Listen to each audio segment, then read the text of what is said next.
Good evening, good evening, good evening, good evening, good evening. I know I'm a little bit early, and you can hear my voice. I am under the weather, so this is gonna be a shorter show than normal. I think I have material for about for a 4 hour show, but I don't think it's gonna be more than an hour. I don't think I can last more than an hour, given what I'm feeling, and you probably can hear it in my voice. So um, it's probably deeper than it's been previously. In fact, this may not have been a good idea. I'm actually feeling like crap, actually. So maybe this was not a good idea to do, but I'm gonna do it anyway because I have a lot to talk about. But hopefully, I can get through this evening. Yesterday, I was talking to a friend of mine, and I had to get off the call because I was losing my voice. So we'll see what happens. But let's go through this. A couple of things actually before I jump into my two main topics, which is this, on my thumbnail, I talk about come in peace, and then secondly, talk about some Reggae Boyz perspective and update, given some things that I've just seen recently in the news or heard people's YouTube channel. Bless up Floyd, bless up Drew Ross, ACC. Thanks for being here. And for those of you who are joining me this evening, I appreciate you being here. I had the show scheduled for 7 p.m., but wasn't feeling hot. Just had to come on and let's get it done and get over it. So thanks for being here. But we'll talk about some of the things that transpired on I Am Sure Sports today. I was trying to reach Manning's Man, see if I can play the call that came in, not my component of it, but the other person's.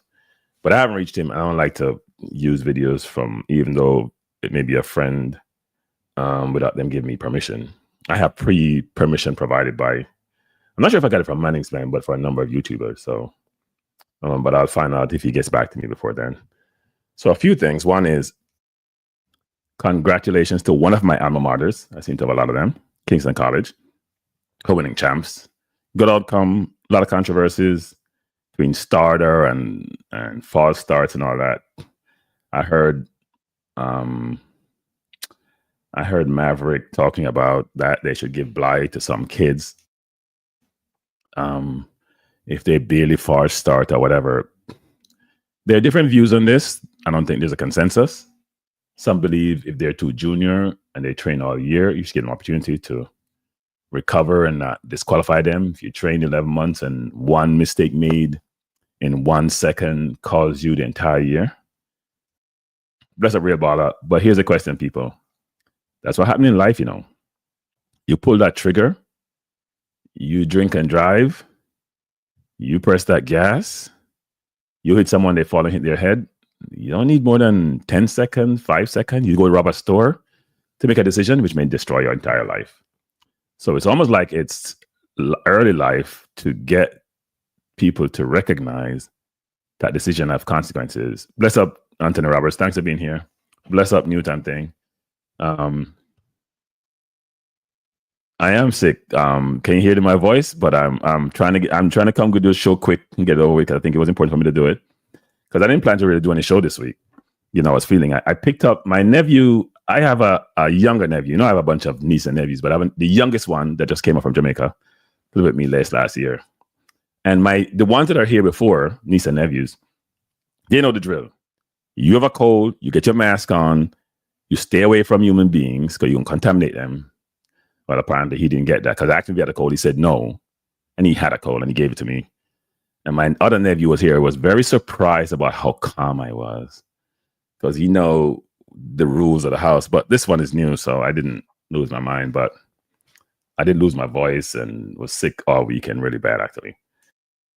But it'll go away like everything else in life. Second thing is about this. So talk about Casey, talk about my little cold. Not sure that's important. I am not the biggest fan of a number of isms. Capitalism, communism, socialism. I almost had to coin my own word I'm a fan of. What I call humanism, which is, as people, we need to value each other, respect each other, treat each other as if we want to lift them up, not put them down. And really, because your time here on this earth, whatever we call it, is very short. You know, when you're very, very young, it doesn't seem that way. And when you get older, you realize it's a very, very short window. And why can't we be best human and best version of ourselves while we're here? Why do we have to try to destroy each other, right? And I'm going to get into my own reflection component of what transpired today and my reflection on why I'm trying to pivot in some way, shape, or form in a more positive sense, because it's easy. I'm telling you, it's easy to go hard. In fact, I don't want to jump into that yet. I'm going to get to it. My Navy said something today, which I thought was important, which CC said at the beginning of the show, but I'm not going to pivot. I'm not going to get to that yet because the reflection is the last part of the show. I'm going to do Reggae Boyz, then reflection. Let me do some other items first. I heard someone in the chat contacted me today about a topic that was being discussed around I'm a paraphrase. I may be mistaking what they were saying, but I think I'm mistaking it. They said, should Jamaica have, you know, we at Jamaica now import foreign athletes from the rest of the Caribbean and mainly from Africa, competing in champs, with the sole purpose of trying to win the event, right? It's a big deal in Jamaica. It's a big deal globally, frankly, for a lot of people, especially for diasporans and people locally in the island. So the question was around, should this be allowed? And it's the same diaspora local argument, which now has been expanded to include those who are not of Jamaican descent, but who may come to Jamaica to compete in track and field. But almost 100% of them are Black, right? Not debatable. So the question is, should they be allowed to do so? Because Kranky, bless up, Anthony. Because the question is, aren't you taking away an opportunity from another kid in Jamaica who would have been in that slot if that person wasn't there? And I should say this to people, which is, people, this is getting bad. I'm not sure if I can last, but anyway, let me try to go through this. My throat's starting to kill me, which is, those who are in glass houses shouldn't throw stone. Okay? If you're in a glass house, don't throw stone. It's not a good thing. So here's my view on that. First of all, if an athlete is coming in to compete in champs, that means they may be an exceptional athlete because that's why they got recruited and they can win, right? First of all, that's first thing. Second of all, unlike some other sports, athletics is about having certain minimum criteria that you have to achieve. So if you want to make the Olympics, you have to make the Olympics qualifying time, right? So you have to have the requirement. So if those kids in Jamaica don't have the requirement, they can't make their track team. Third of all, which is also important, is that the kids in Jamaica who can make those teams that are normally going to be the KC, Calabar,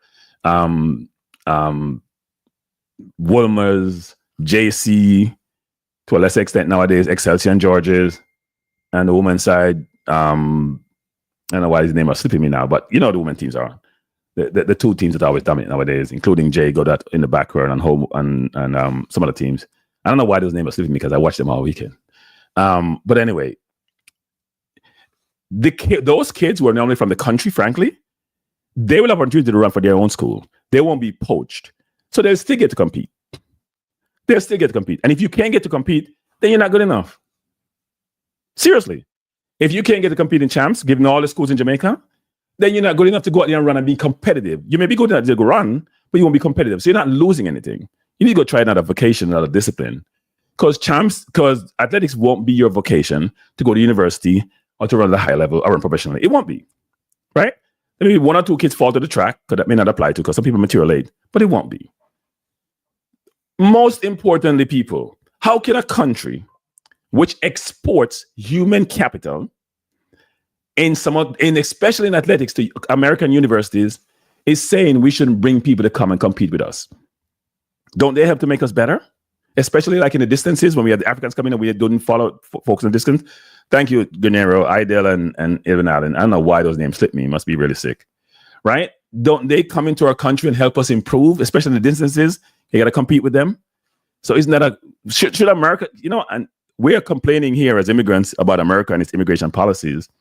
Suppose America say, no one should come to college here because you guys are foreigners and you're taking up money of the food of a lot of Black athletes in America, because they're the ones running track and field a lot of times, especially the sprints, for me to compete in the colleges. You deny them a college education. Right? I'm not sure we're denying anybody a high school education when they can compete. And the ones who can compete, they're not good enough. If they were good enough, they would be there running. There are levels to this thing. So I get a little bit perturbed and a little bit worked up when we have some of the same xenophobic view now being reflected in another environment. I'm gonna stop it, people. Stop it. Please stop it. Please stop it. Right? We export more people per capita, I think, than any other country, and we are pushing people not to come to our country to come compete in an event where we're saying we're denying somebody an opportunity, really? To go to high school in Jamaica? Or to make athletics a vocation and a job, which they can't do because they're not at the right level. I don't understand that. That eludes me. Third, so I've been listening to Maverick a little bit of late. Not really listen to, but a YouTube video, and I hear him talk about something. You know, I'm always talking about Maverick. I'm going to get to me getting beaten and people saying I'm complaining and I'm sensitive. I tell you the other day that Maverick said me have him up, can I come on my channel? And that's why I may talk about him. No, I may just talk about a prominent person in Jamaican society who have certain views, which is influential, which I think is a lot of times he should get the nonsense media and he don't, because it's his own show. So he said, he talked about the whole kids should be given a break when they false start, which I mentioned earlier, which you can take either side of that. I think there are rules. You know what the rules are? You break the rules, you pay the consequences. That's how life is, right? It's not like you're getting go to jail for life and you have an opportunity. Something wrong with my monitor here, people. I know it shut down on me. I didn't do anything to it. I bought this new monitor a while back. Man, sometime I hope I had bought my old monitor because it's not a true it's a TV monitor versus your traditional monitor, one of them LGs. It's supposed to be a monitor, but sometimes it just does its own thing. I'm wondering if it, because I can't see myself now. I wonder if it's it or it's the system. But you may be able to see me, but I can't see myself, which is a bit weird. So I'm gonna try to turn it off and turn it back on. I apologize. But the point I'm making about Maverick is that that's his view, and I hear him installing that view and pushing back on the people who are responsible sometimes for running these events. And what may seem to be cold-hearted, I don't think it's cold-hearted. I think they're doing what they believe is the right thing to do, and one just have to live with it. People, this monitor thing is getting on my nerves. But anyway, and it just comes back up without me knowing. But there are different views on that. One can take any view you want to. I don't have a position. I have a position saying the rules are the rules.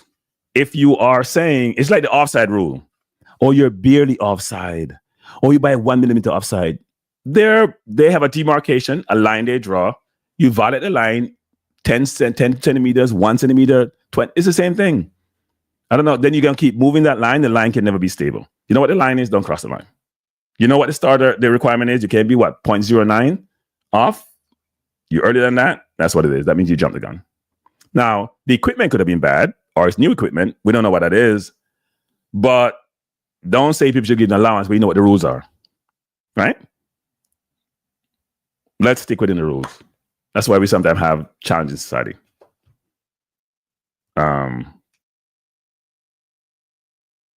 I see Simon has some things here. Brandon was born in Florida, but represents Jamaica. I think she celebrated. Yeah, that's an interesting one, Simon. You know why she celebrated? Because she's not a threat. She's not viewed to be a threat. It's kind of interesting. And if you get too many people, Simon, if you get too many going like the dicks, it becomes a problem. That's an individual sport. Time determines where you are also. But I'm telling you, too many come in, you're going to hear the same complaint. Right now, it's small number. Brianna and a few more. Some of them in distances that nobody runs. I think the kid from England runs about the 8 and 15. Nobody runs those distances. But as soon as he gets a bigger number, it's be a problem. Trust me. And I heard Maverick today. Should I play him? I can't do long today because my throat is killing me, people. But I almost played him, and I may play him. You know what? I'm going to play him because they released my throat a little bit. So let me play him a little bit. Let me know if you can hear him. I'm going to play him. Let me know if you can hear it.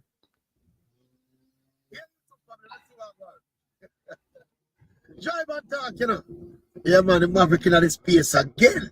I guess what the problem mind today? Football, you know. We are talking about the Jamaica football team, the senior Reggae Boyz. They've just qualified for the World Cup, beat St. Vincent and the Grenadines over a 2-leg tie. And of course, tongues in a wag and people in a cuss and quarrel because of how difficult it was for we eventually beat a team we ranked over 100 place below we on the FIFA ranking. Me not so happy with how the team are play. Me don't like how the team structure. Me don't like how the team don't look organized. The team are playing in a chaos. That is what I was told by a coach. That are the term when they use for a team where play and probably get some results. But the look at the football and the structure of the team is not very pleasing to the eye. So the bigger picture now is, of course, to qualify for the World Cup. We carry this coach named Steve McLaren come here. And his mandate of to qualify the team for the 2026 World Cup. And all of the context with that inner is that the 2026 World Cup are playing in the region here. Canada, America, and Mexico. All of them are part of the hosting of the World Cup. So they're not going to play in World Cup qualifying. And are the 3 top teams they made in the region. So theoretically, it's supposed to be easier for a team like Jamaica qualify for the World Cup. Of course, when you look around, one left round there, you still have Panama, Costa Rica, Damarep, Haiti. You still have one team, you know. But theoretically, without Mexico, USA, Canada, it's supposed to be easier.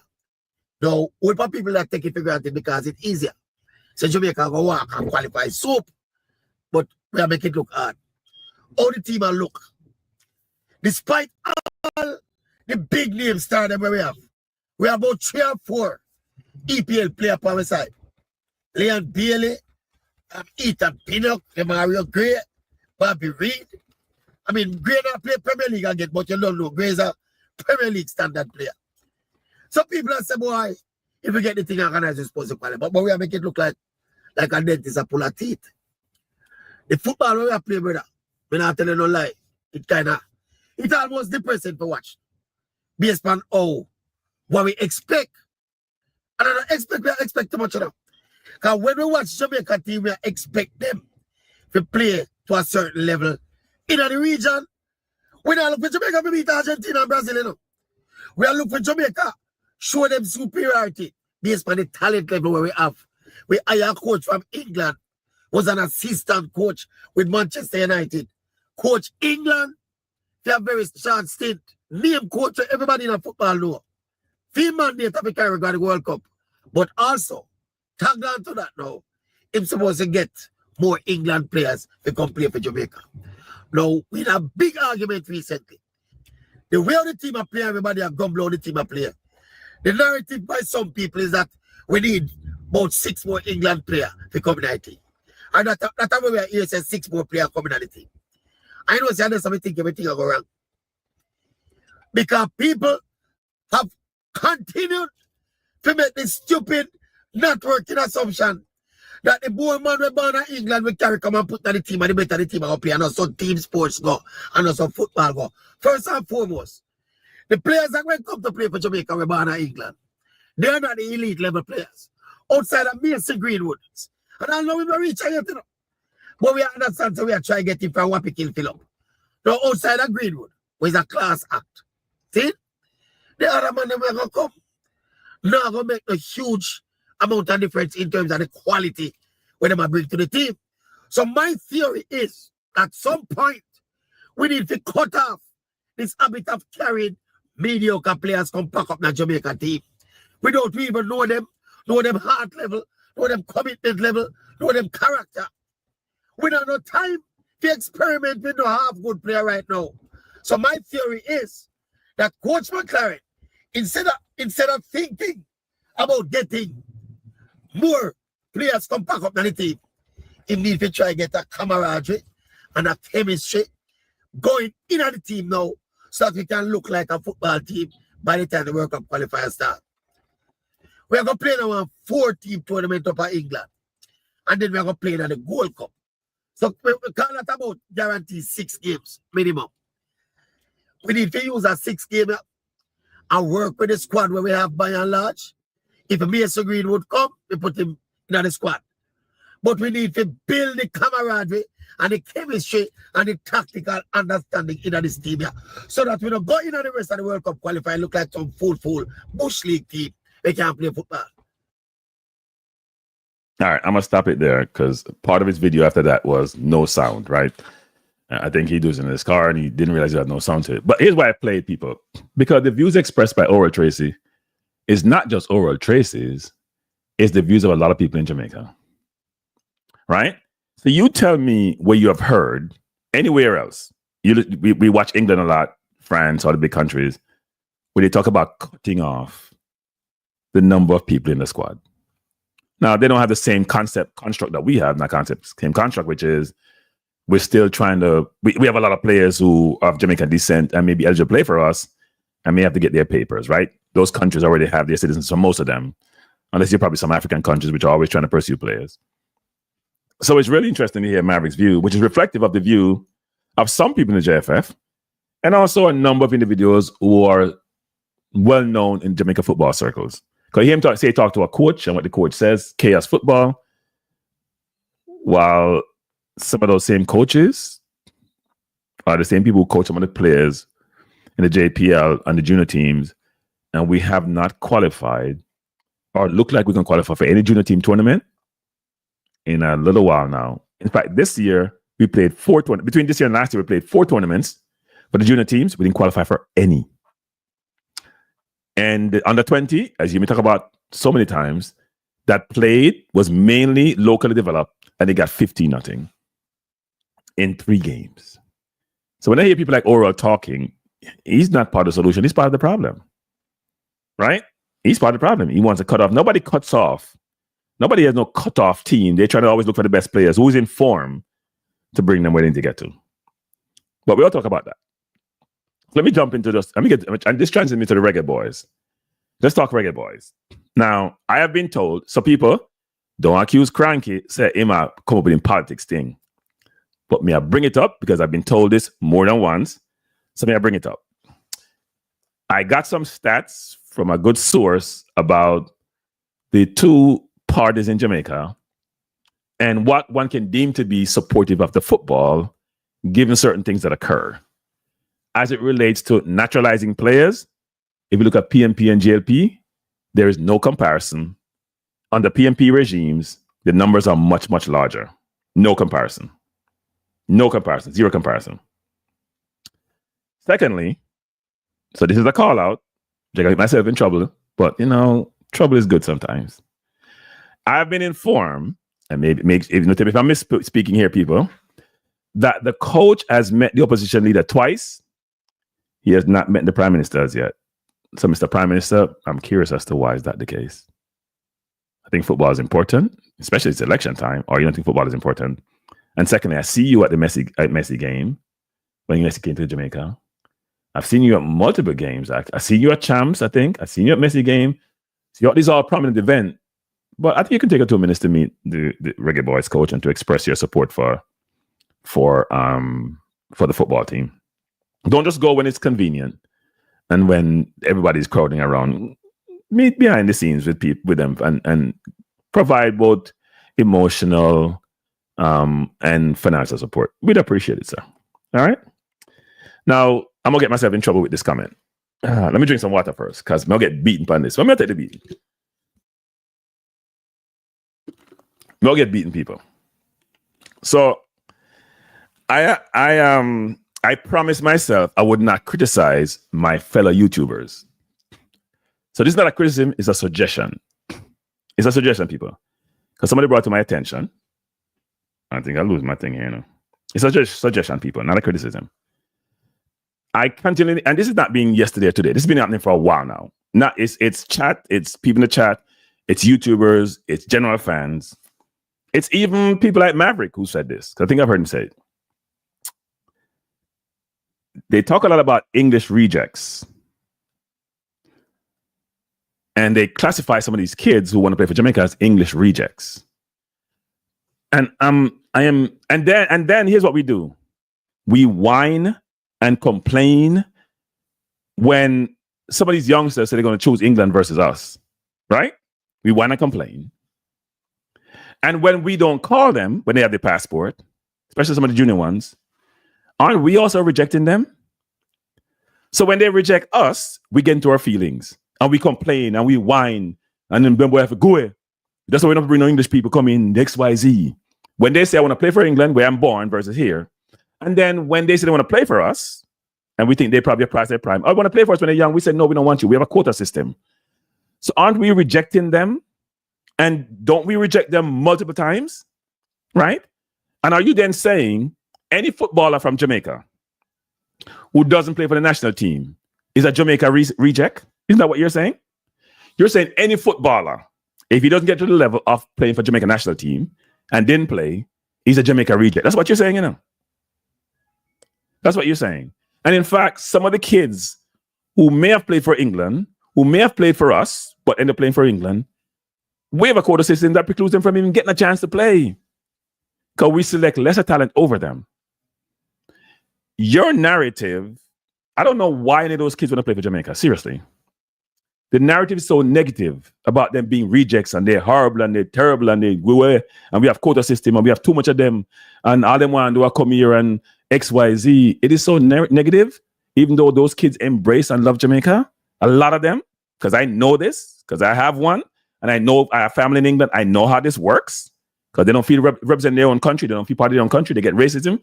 And then you guys are rejecting them and you're calling them rejects and you lie with it and you say it over and over and you put the knife and you turn the knife like hard. It's not a good deal. I know some of you are gonna be mad with me of saying that. You're gonna call me out on your platform. I don't mind. I'm gonna tell you.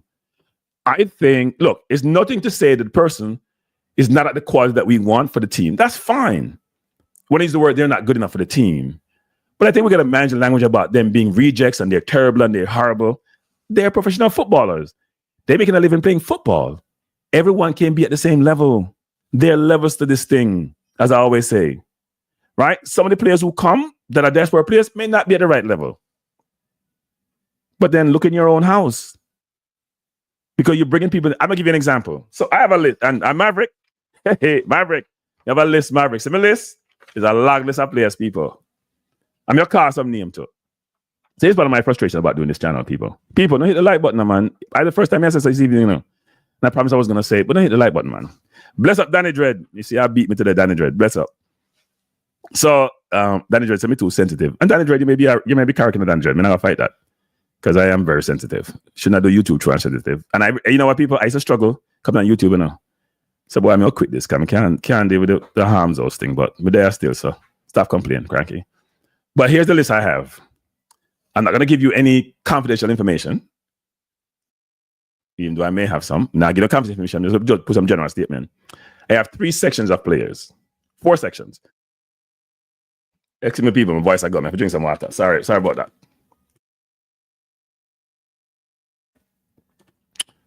4 players in 4 categories. Mean likely to join us. Players who are likely to join us. That's it. I may have more information than I'm telling you. Likely to join us. Obviously, at the top of the list, and you hear Maverick talking about Mason Greenwood.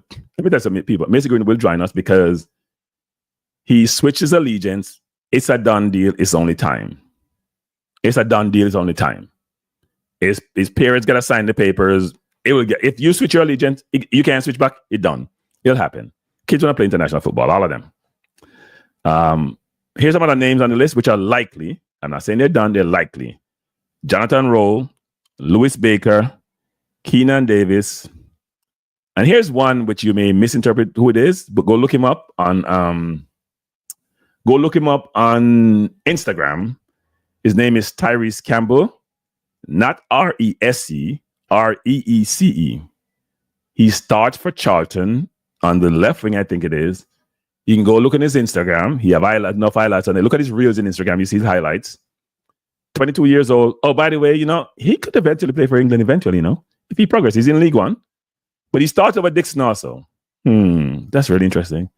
I think he's played about 30-something games, have 6 goals, 2 assists. Go look him up. 22, dynamic, skillful, left foot, right foot. Go look him up, people. So those are 6 likely. I'm going to call these probables. So there's likely, probables. So these may or may not occur. Some probably less so than that. But I'm going to throw them out there. No, Sherman Scott. Sherman Scott. I spelled the name differently. I didn't say Tyrese. I said Tyrese. Go look him up. There are two Tyrese Campbell's, people. I know Simon did a program on one. This is a different one. And I call it likely. That's up to McLaren to make that decision, but they want to bring him in or not. 22 years old, dynamic player, left winger, can take somebody game. Trust me. Go look him up. League One, but I know you're going to say League One what? Look him up. And he's starting over Dixon, by the way.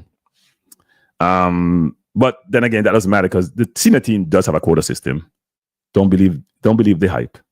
Trust me, they have a quota system. If they didn't, Tyrese Campbell would get his papers and play over Dixon. Trust me. And I like Dixon, by the way. A lot. Probables. Somebody gave me this name, but I'm going to put it on hold because I don't know him. Jaden Bogle. I don't know him. I don't know what it is. Here are the rest of the names that I have. Cameron Archer. Southampton. DeJohn Sterling plays in Scotland. Jaden Anthony. You know him. He's a winger. And Max Aarons, who left Bournemouth to go to what? La Liga. So those are the five I know who I consider to be probables, but they have to be worked out. They too young? No. They ain't gonna be no too young nothing, people. Trust me. Then these are the remote ones now. Probably won't be happening, but I'll have them on my list. They could happen way down the road. The ones that I like, actually. Some of the ones that I like that I think we should really pursue really hard. I mean, against the England team. So one which hasn't been talked about at all, but I think we should go talk to him, is Omar Richards. Remember he was at Bayern. He's a defender. And we're looking for defenders. Tyreek Mitchell, who we've been talking to forever. I thought Tyreek Mitchell was a dud deal. Way back, never happened. Plays at Crystal Palace. I think he was waiting for England. Go talk to him because his time is running out. Emil Smith-Rowe, who we say is cup-tied, but if you look at Emil Smith-Rowe's situation, he played 2 games, official games under 21. You can play 3+ games. He played 1 friendly ones over 21. He may still be eligible. That needs to be checked out. Dwight McNeil is one of my favorites who took Demarai Gray's position at Everton. He can play anywhere on the left side. Left wing, number 8, dynamic player, game changer to me. And last but not least, who's been playing with us, Reece Nelson, who may be far down the line, but those are remote. So those may not happen. That's my list, people. So Maverick thinks it's going to be 6. You'd be surprised, Maverick. That number going to change. That number will change. That's the number that I have. And I know some information about a few of them, but I will just keep it the way it is and keep on trucking. We'll have more than 4 players coming to the team. Between now and end of the year, we'll have more than 4. And to me, they're better players. If you look at all those players on the list, they're better players. Yeah. Bless up Christopher Wisdom. Yeah, no, I know those people are filing for their papers, by the way. So it's whether or not they get called by the coach. Right? None of them are filing for their papers. So it's all about, do they get called by the coach, or does the coach say, you know what, I have too many players? Yeah.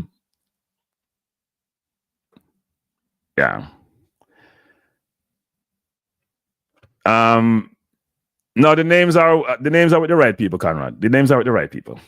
I get some of those names from some people. I'll tell you who. Get some names from some people. So yeah, the names are known. The names are known. Simon know every and everybody, by the way, people. Simon know every and everybody. I don't have anything on Mothersill, actually. I haven't followed up on that. I don't have anything on Mothersill. I know there are other people talking about that, but first of all, everybody can get called people. Enough of them in the people. Enough of them in the people. But you know what? If everyone was to come, there'd probably be 1 local player in the team. Or in the starting 11, I should say. And that's the goalkeeper. People say we need a steady team. This is not a boat and a people, not a rock. You're bringing people in form. Yeah, no, they'll get in by then, actually. They'll get it. I would be surprised if a number of people on my what I call likely list is not here by then. I'd be shocked, actually, to be honest. Here's the problem: you have people. Somebody giving us some inside information. It's not really inside, but general information. So the players are in season. So let's say I am Lewis, and I got my paper. I got my information to go file with the authorities in Peacock. When you file overseas, it's a different process you file in Jamaica, right? You see, that's why Hayden came to Jamaica to do it immediately. Because if you go to Jamaica, it could be a 1-day event. If you do it through the High Commission in London, Your papers may get lost. Yeah, Christopher Reese. We don't know. I heard Reese has been handled by high ups. That's what I hear. So I don't know about the story with Reese, or if Reese is gonna come or not. But Reese has been injured for a while. Yeah, Reese has been injured for a while. But no, I think. Look, I think a lot of this will materialize. Now, because I said this show will not be more than an hour because I'm under the weather. I'm looking for a confirmation for something. All right, so let me do this, people. So let me do this, people. I'll play us up. No, before we do that, let me go to the tariff thing. I want to do the Trump thing first, and then I get to what I was gonna do this channel about, which is my reflections and trying to have peace. Right. So that was the Reggae Boyz part, which I was planning to do second to last, but I did do it first because it tried to transition away with the Maverick situation. Let me say something on Trump. Let me just read this out. I'm saying this Trump quick because it's important. It may affect you, it don't affect you, but understand how it will affect you. Right? It'll affect you in some shape or form. Trump tariff war, which is Trump confirm is reciprocal tariff. I think him started is not reciprocal. That means respond to something, not respond to anything. Him started. Because he's trying to change the whole landscape of the world. Tomorrow morning, the market will crash tomorrow morning. May I predict the market will crash tomorrow morning? They'll crash tomorrow morning. Trust me. Let me see what futures I say now. Because futures give you an indication tomorrow. The market will crash tomorrow morning. The tariffs he's putting in place now, people are big time tariff. We're not talking about no tariff on the side, Big time tariff. Right? Big time tariff, people. So the interesting point about this is this. He's hitting everybody big with tariff. 34% on China, 20% EU, 26 India, 24. It's just crazy, people. Now, I'm not saying that you can't work out trade agreements and get to a good place, but the world gonna feel the pain. And not just the people that will get tariff on the people. The world will feel the pain. Now, people are gonna look for alternate markets, right? If you're a China, you want to sell a car of them, but you don't have the market as big as the US. That's part of the problem you run into. So it's gonna be interesting.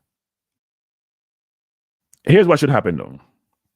Those developing countries who are going to get caught up in this and get the trickle-down backlash, they should think about how I can take advantage of this situation. Where's the opportunities that I can exploit and I can explore, given these people who run the world are having their fight? Just saying. Got to think about that and work through it. And work through it, people. You really have to think about that and work through it. So it's interesting. What else do I want to talk about? So for the trade war, I hope that people come to this sense. There's no coming to senses of people because it's a tax now. All you do is increase the price of goods and services. So those producers, because it's not even the government, the government not producing, the government is the one getting the tax on the goods and services. So if you're the producer of the good, you may absorb some of the costs. If you're the middle person, you may absorb some, and then the consumer eventually will end up paying some of it or all of it. So it's going to be a mess, people. Not spend a lot of time on it, but it's going to be a mess. BM says the same thing will happen like last World Cup campaign before bringing a bunch of players last minute. The team gets to jail. No, I think it's different from last time around, though. I don't agree with that, actually. Here's what people got to realize, people, because you guys haven't been hearing this. And I'm going to get grief for saying that because people say Kranky taking everything. But because I've been told that I shouldn't talk about football. I should talk about other subjects because I know nothing about football. That's why some of the people who are beating me keep saying, and they probably could be right. I'm not going to fight that. But I'm going to say what I know because I know enough to be dangerous, I think. Is that nobody says you can't, no country I hear say, you know what, let's not bring any more players because the team is set. If they're good enough, why shouldn't they come in if they're citizens and the coach believes they're good enough? Yeah, no, Danny Dread, I agree, Danny Dread. I'm not saying just big countries, but the lot of the tariff he has is across the board, but in some countries not as material, right? The ones that do most of the trades with you, like Jamaica has a big, it don't matter Jamaica that much, Some respect it matters, but Jamaica has a big trade deficit with the US and Canada, I know. Jamaica has so much $1 billion trade deficit with China and the US. So Jamaica in a different position. Jamaica should be hitting them with tariff. Give them the big trade deficit. because that's what Trump wanted to reduce, plus have more manufacturing move back home. And Jamaica's trade deficit is off the chart. It's crazy, actually. But it's important that the coach can make his own decisions as to who's good enough. The coach told us a number of times, people, the players are not at the right level. But you know what happened? We haven't been listening. Right after the US game, he said that. The other day, he was, and the coach, because he talks out of both sides of his mouth sometimes, he does, trust me. He wants to appease those who are local, and he wants to appease everybody else. He will say something where you just sit down and smile and says, that's not what you mean. Or, you know what? You need to say more and provide more detail. So here's an example. He said after the last window about, anybody said something like 5 or 6 or 4 more 5 players coming in. He knows this. You hear me just talk about that, by the way. He knows this. He wants this. He's pushing this. He knows what a good player look like. He's been around enough good football, and he knows the players he have, not the right level. So he was talking about he's going to always have local players, and he's going to do this. You should have them if they're good enough. You brought Brown in, he hit the ball off the cover. He should be part of the squad.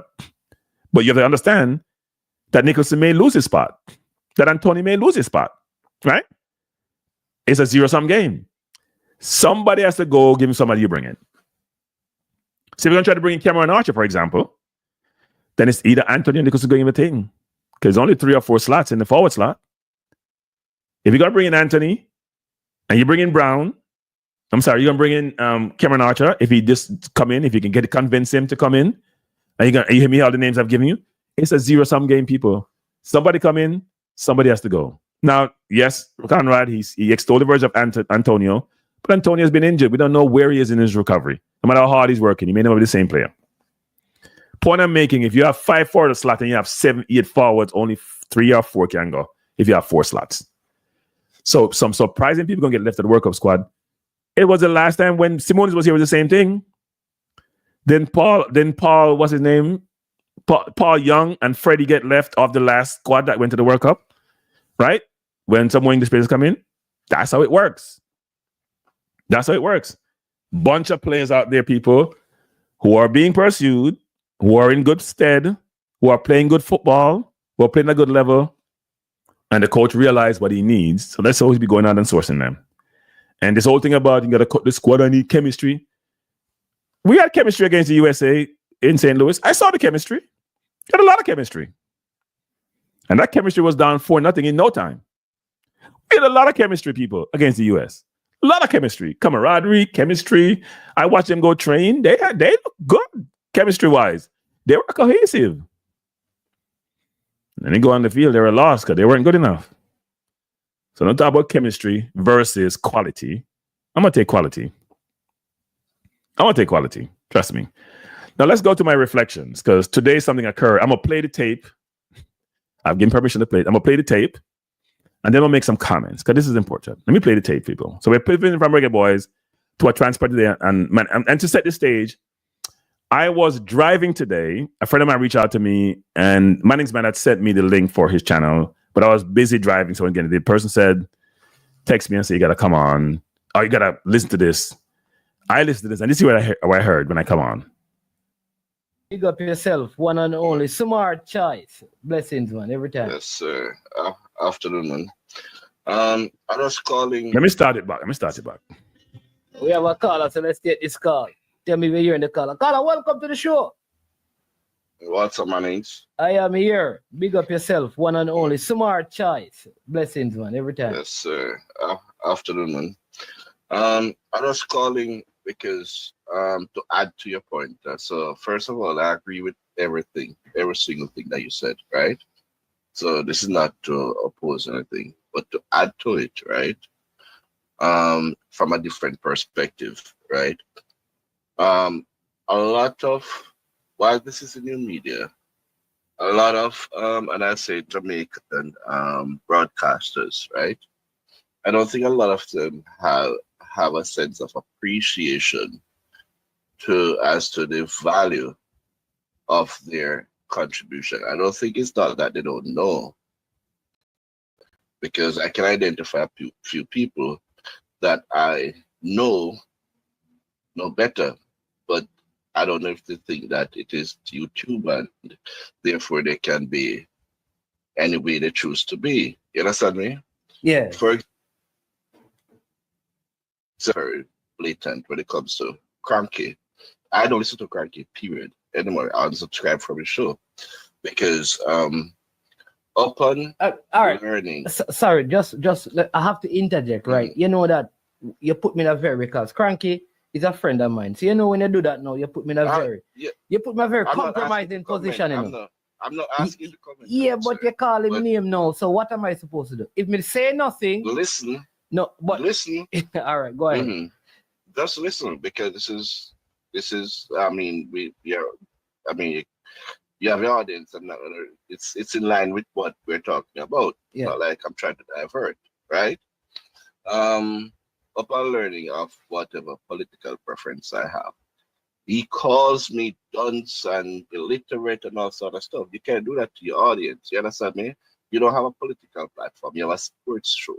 You understand me? So people, a lot of the bloggers need to have a sense of appreciation. You have another name that you called. I don't have any personal interaction with it, so I won't mention his name. That when he speaks, even though it may excite some people, it comes across disrespectful to others. You understand me? And there are times when persons come on some shows and it's like they're ambushed. You understand me? And they become very uncomfortable, which is, I guess, one of the reasons why certain persons, not on your show since last year or maybe a few months ago. You understand me? So they need to look at it from that angle also.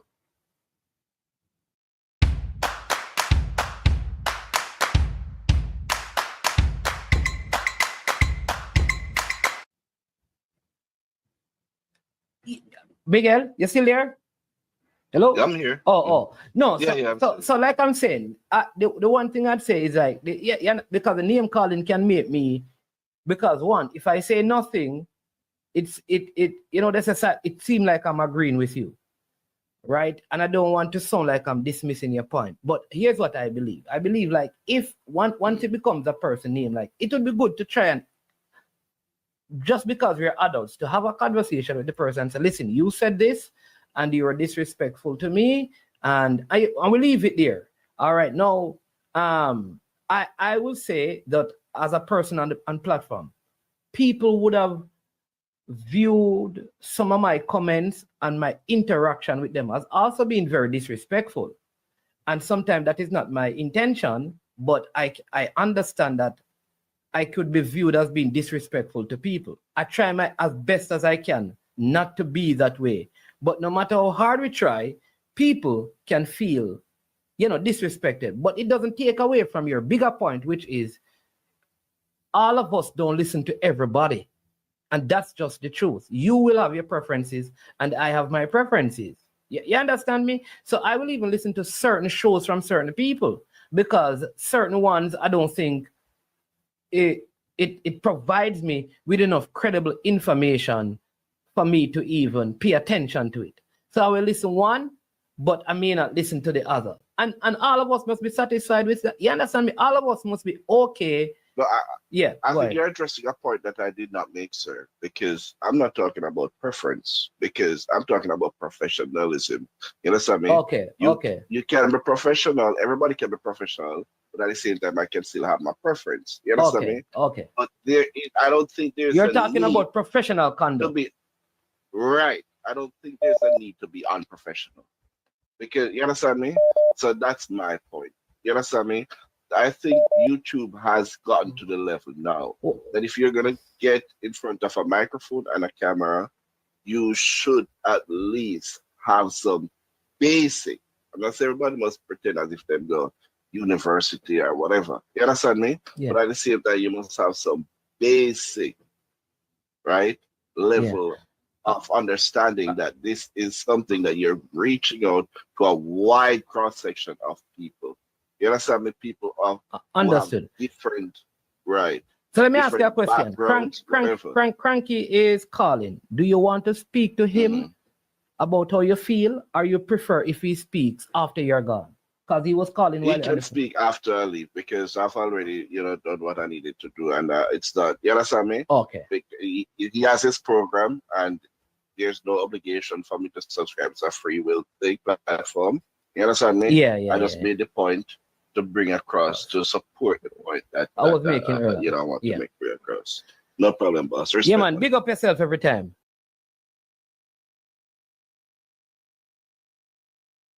All right. I think that is important, people, because I want to address that, right? There was a management. I did call into the show and express myself. You know, guys don't know who I am sometimes. Let me just say this, people. A couple of things.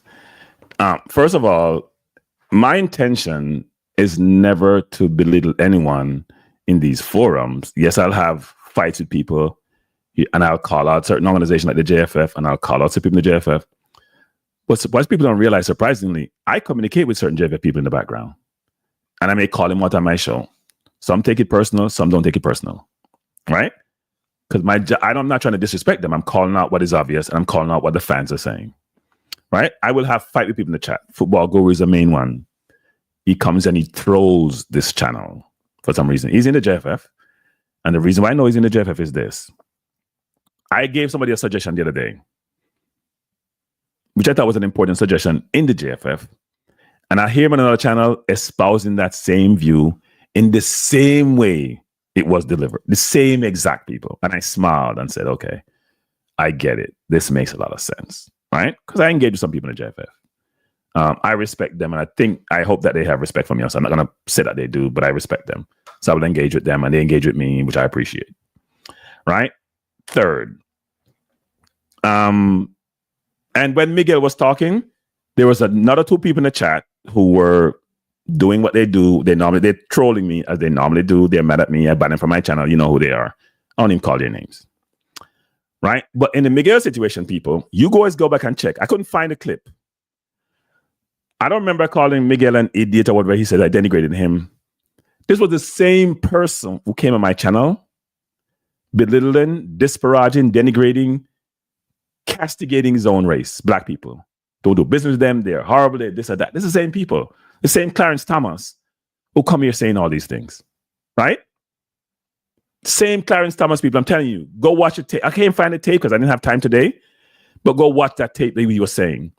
A friend of mine who's an attorney called me and chastised me. In fact, I was talking to him today to ask him what date he was. He chastised me. He said to me, he didn't call me Kranky. You know my real. He said, I cannot believe you allowed that person to get away with that on your channel. And he used some word are you talking about? He's like, I deal with people who are jurists. I deal with people who are XYZ. I'm an attorney. I either have them as clients or I engage with them. I do them. They do some of the same things. This person came to my channel and was beating black people. Don't do business with them. They're horrible at this. And I remember, and he's also a Trump supporter. And so, yeah, I may have challenged his intellect or his knowledge about some of the things that he's saying or whatever. I don't remember being unprofessional. Yeah, I get mad all the time. But when he's talking about professionalism, I'm not sure how you even define that in some of these forums the way we engage. Is it professional or unprofessional? It depends on what you're talking about and how heated you get. But it was really interesting him coming on and saying, and here's another thing, people. I've always said this. There are three sides to a story. Three sides to a story. Because in his side, he did nothing wrong. He was perfect. Kranky was unprofessional. He's rude. He's a horrible person. I unsubscribed from his channel. Those of you who have been in this channel over a while know how I operate. Do I get unprofessional people who engage me professionally? Why would I need to curse somebody out who engaged me professionally? Does that make any sense to anybody? Is that me? Maybe I need to go do some more self-reflection as a person who come here and just beat people and cuss them out and say they're horrible and terrible and cuss and call them that they're ignorant and they're this. Is that what I do on a regular basis? Really? I need to do a lot of self-reflection because I don't think I operate that way. I know I have heated conversation. I know I get to my feelings sometimes and get mad and say certain things, which I probably shouldn't say sometimes. But I don't remember going off on anyone and calling them a sort of name unless we had done heated discussion and push back on them given what they said. So for him to espouse that view and to say I did all, and here's another thing people always do, people, which I find really annoying. And really annoying. People say, oh, Kranky is condescending, he's arrogant, he thinks he knows everything and nobody knows nothing. people in these forums who run these channels that they have are expressing their perspective. You have your own view. Why is it that you have to feel like you can belittle them by saying they think they know everything? That's what you're doing. You're trying to belittle them by saying they think everything. They shouldn't be here. They don't have a perspective, an opinion on something. Why are they in front of the camera? Trying to talk to a lot of people out there, all may have different views, and they have to make sure because when you're being judging of people, let me just say this, in every public domain that you're in, whether it's an interview, whether you're doing a presentation, which is what this YouTube thing is 24/7, you're being assessed and judged every single minute by all the people who watch you. I always tell my staff that, right? You are being judged. You're being assessed, whether it's how you look, how you speak, how you present. You make one mistake of using a verb that doesn't align with a noun, and he doesn't know how to speak English. You've been judged 24/7, and you should know this. And you got to think somebody roll off your back, right? But when people are putting out things which are just not accurate, or they're managing the truth, that's not okay. And then you had two. So this is a peace thing. So I'm gonna control what I say.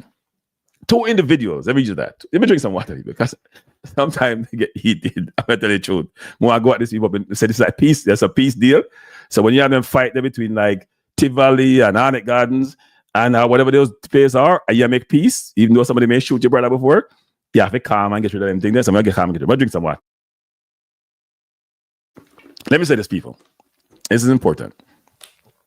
There are two individuals who have banned from my channel, and whatever channels they're in, my name comes up. I see them all the time, and they're castigating me, and I ignore them, right? And one of them today, I said he's irrelevant, and he lost his mind. Now, this is a person who the reason why we had a fallout. So history is important. I had a difficult discussion with Rudolph Speed, and people saying I denigrate Speed. I don't denigrate Speed. My Speed fight is about Speed's role in the JFF, which I think is conflicted, and which he has a quota system. I don't talk about Speed as an individual. I don't talk about Speed of stature, his family. We're talking about football and what he does in football, which is in the public domain, which is subject to criticism. That's what I talk about. I may talk about Cavaliers. I may praise him for doing well. I may say he didn't make the right decision. Right? I don't talk about the individual and their competence. Football guru always come here talk about, I'm not as smart as Dennis Chung. I'm not as smart as Rudolph Speed. And I try to just tell him to go away. Right? Because we're talking about then, I'm not into the intellect thing. I'm talking about what you do for your country and how did that affect me as a fan. Right? So that's important. But these two people will use some of the most worst terms to describe me or be dismissive of me. Right? And if I ever have the audacity to respond, all hell break loose. So they can say anything about me. And Mannix Man actually called it out today. Kudos to Mannix Man to say, you're saying Kranky is sensitive. Aren't you sensitive? He called you irrelevant and you lost your mind. Yet you are beating him on a continuous basis. I was in the chat today and people didn't say anything else. But Miguel came on, I was watching. And then he started contributing to what Miguel is saying. Start piling on and piling on. And the other one, who complains about how he goes to game and he only missed 2 games. The people who should talk about going to games are people like Errol, who go to Nicaragua, who I saw at Sabina Park playing, who when I go to Dallas, I see, when I go to St. Louis, I see him, AQ, Harold, are them people there? I know you, I drive 100 and something miles right from Dong So go what's up. I know you, don't make yourself look good. Stop it. So I came here to say this evening, people, if I disrespect you, I apologize. Because I'm not in the disrespect business. Part of the reason why I'm doing this channel, and I've said this before, is I believe that we as a people, as Jamaicans, and people of certain persuasion, are under a lot of pressure. It's almost like people pushing us to be extinct, to be honest. And we have to operate as a collective. Whether you're Jamaicans, you're from the Caribbean, from the developing world, you have to realize that the industrialized world is not your friend. And they're treating you accordingly. You have to find ways to navigate the system, navigate the environment. And you can only do that as a collective, not as individuals. I'm not here to fight with people. I'm not here to create animosity. Yes, I can come hard sometimes in what I say in certain way, in certain individuals. And I know that I've done that with Rudolph Speed, who is mad at me a lot of times. But if Rudolph was a fair, objective person, he would probably say, you know what? If he wasn't Rudolph Speed, the facts are the facts. You can't dispute the facts. You can't dispute the facts, people. The facts are the facts. If I wasn't talking facts, you could come and say, no, Kranky. He says, I'm not conflicted. No, he's not saying I'm conflicted. He said, I've registered my conflict. That means you're conflicted. We have a quota system. It's in our constitution. Or not in the constitution, but we have it. He said it. Those are facts. You can criticize those situations. I'm going to talk about you as a personal person. I don't care about you, your family. I hope you do wonderfully well. But if I'm in these forums, don't come and lie about me and tell lies about me. Talk the truth. I was on a channel and I think it was about before the Olympics with Minzy. And this person came on, called me also the name. We know people. I blocked the person from my phone, I didn't engage with them, Call me also the names. I'm effeminate, I'm this, I'm that. No, my normal tendency is just to go real hard. Like, just go hard. But I learned from my engagement last year with 2 years ago with Toxic Boss. He came on saying, oh, I'm speaky spokey, which I may be. And I lost my mind and I said, that ain't happening again. You learn from your mistake, you learn from your past. I ain't going that hard when it comes to that. I'm going to pick when I go hard because I can go to below the basement, right? We're not afraid of people. May I say that? But then I think about Stephen A. Smith and LeBron James, and I'm thinking, why are we black people always in these forums, in this public domain, airing our dirty laundry? Why can't we just agree to disagree and move on? Why can't we just be peaceful? Why can't we just make peace? Why do we have to be fighting? I said this today on Manny's Man Show. In the US, I don't hear no Indian shooting each other. I don't hear no Asian shooting each other. I may hear Caucasian because they love their guns, but it's always blacks killing each other. Why the hell is that? And Latinos, why the hell is that? Something is culturally wrong with us. It's cultural. It can't be nothing else. It's not intellect. Don't tell me about no intellect nonsense, because I'm not buying to that intellect nonsense. We've got to change our culture and change how we operate and change how we engage and appreciate each other. And most importantly, we don't love each other. We don't.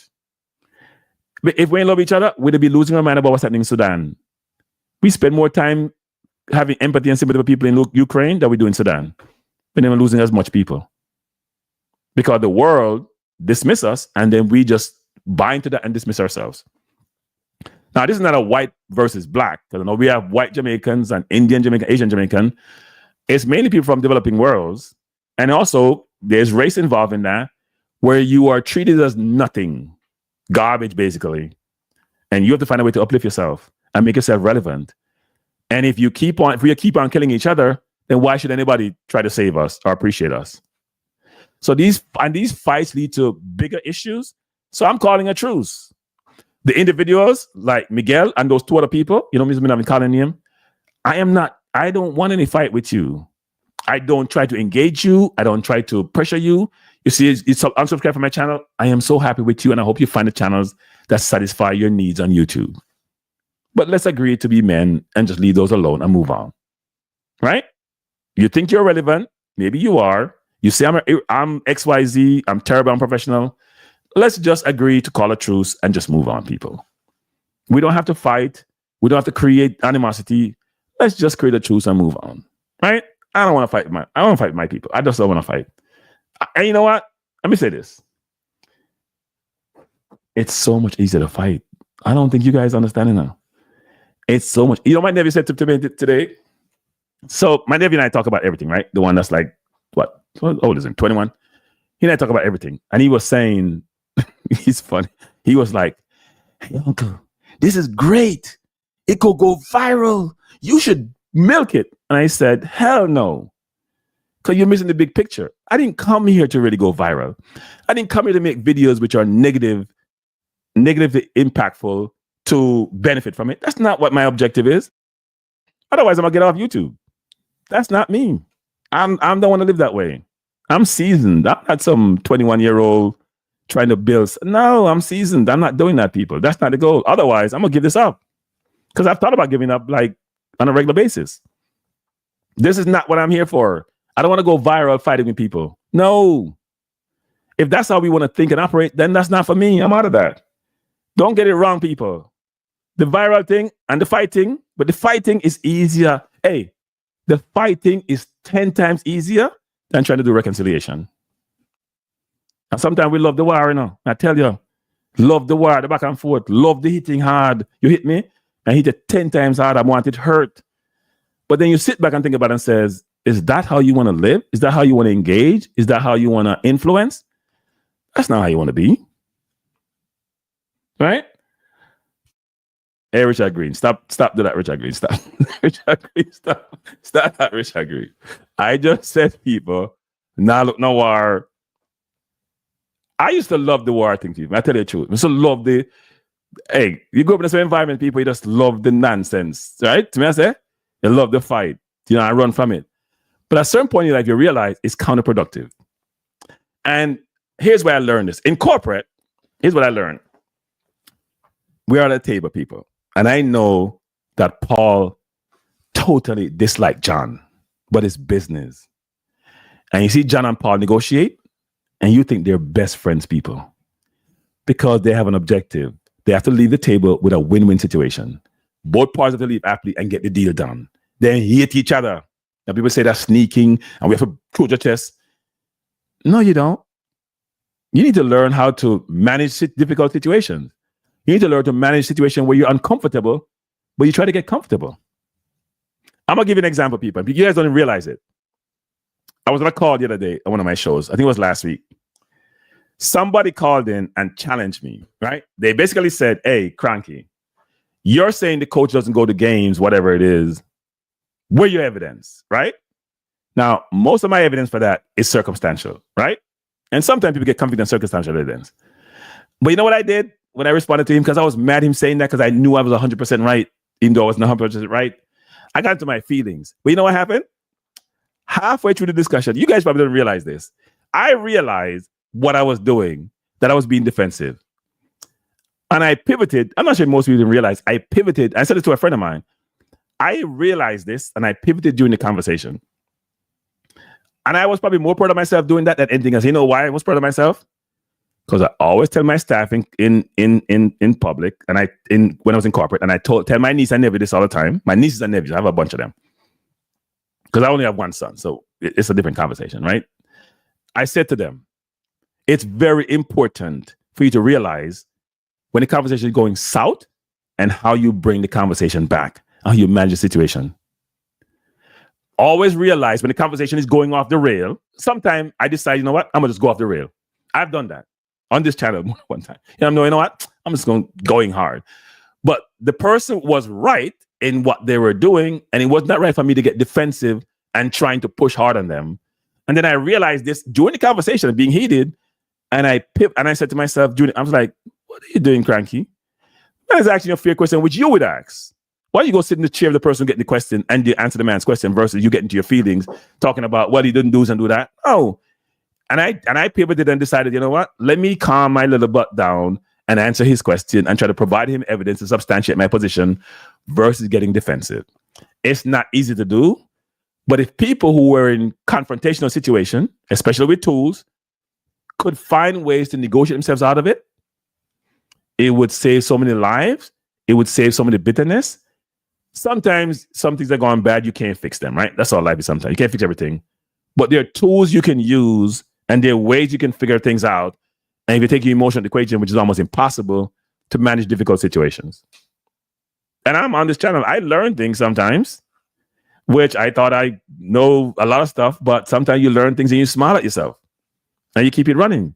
Because when you're in this forum, you're trying to do 10 things at once. You listen to people, you're trying to manage the chat. You have some videos you have to play.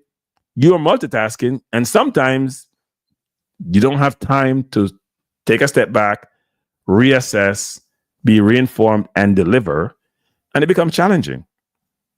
Right? So my point on the whole thing with those individuals is, look, I'm not here to be doing the fighting. I've said this before. I'm calling for peace. Now, I'm going to just say that I'm calling for peace. We're not looking no war. We're not run from war, but we're not looking no war. All right? We are calling for peace. Because what I get a lot of time from these people is, Jamaica, born in Jamaica. I had to tell you this. So let me close it by saying this. Let me close out that argument by saying this. I moved to Jamaica when I was 3.5 years old. I went to seven schools. I went to primary school in Kingston, in St. James, in Lucy, Hanover. I went to 2 high schools. So lived 7 places, 5 schools. Left Jamaica late teens. So I am a citizen, by the way. When I got my citizen, did I need to? Yeah, I needed to because I'm Jamaican. So I got my citizenship, right? So if you think I'm not Jamaican, I can't help you.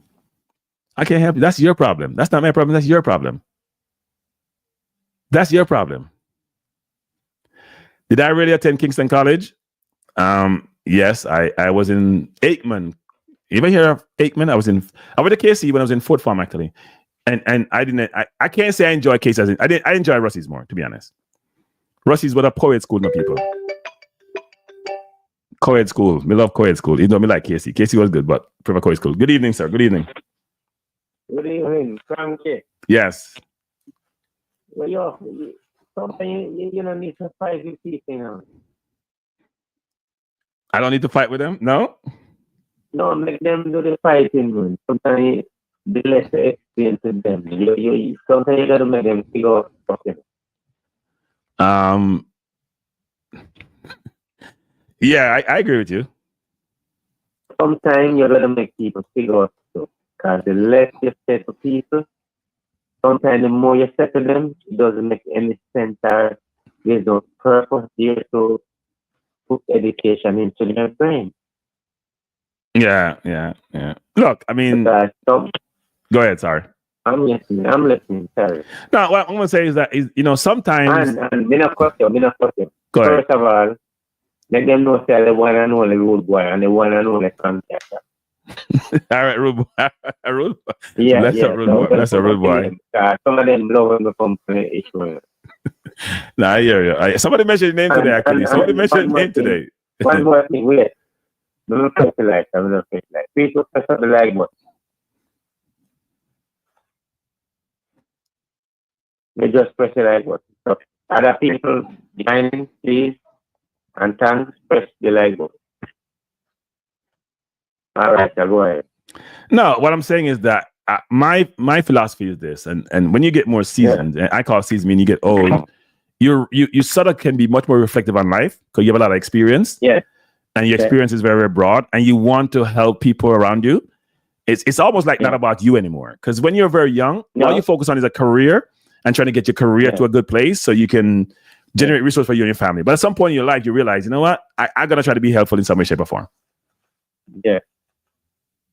Right? So it's not about fighting anymore. It's you moved away from it. Yeah. Yeah. Even with me growing up, right? Growing up, I got when you talk certain years, like growing up, you think about stuff you want to do or stuff that you think you want to do, but there's people beneath you that you gotta try to show them the pathway. You understand what I'm saying? Yeah. So as you would say, it's not about yourself. It's about to see people and show people or educate people about other stuff or the way to what you call it? Oh, like you're growing up in, Yeah, your phone line bad not rude boy. Your phone line bad not rude boy. Yeah, your phone line bad. Can't hear you. As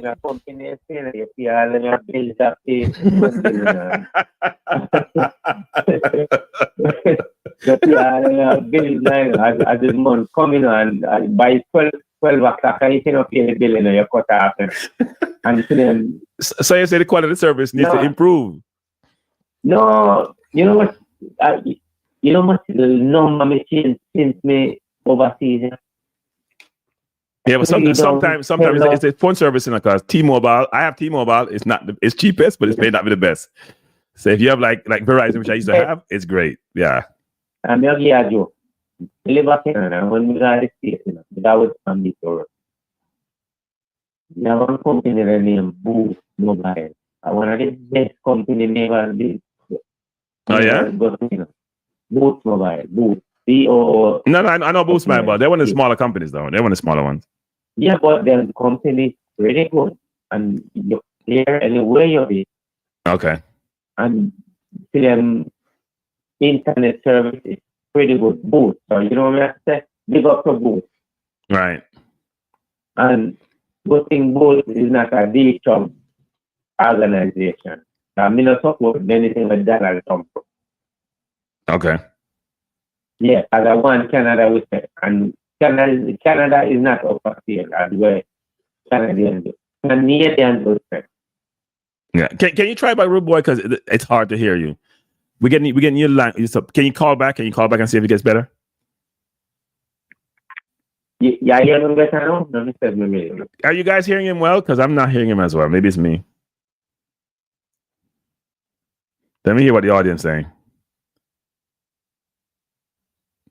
Conrad is saying Boost Mobile works well. It's cheap too. Yeah. Yeah, Boost. I love that company, man. Anytime I used to go to the States, man, I have a phone. Yeah. That every time I go down there, I just buy a SIM card and Boost Mobile. Yeah. That's my company. Jargon just say it's part of T-Mobile. I know T-Mobile and Sprint had merged, right? So I didn't know that they were part of it. Yeah. They're saying your connection is bad, actually.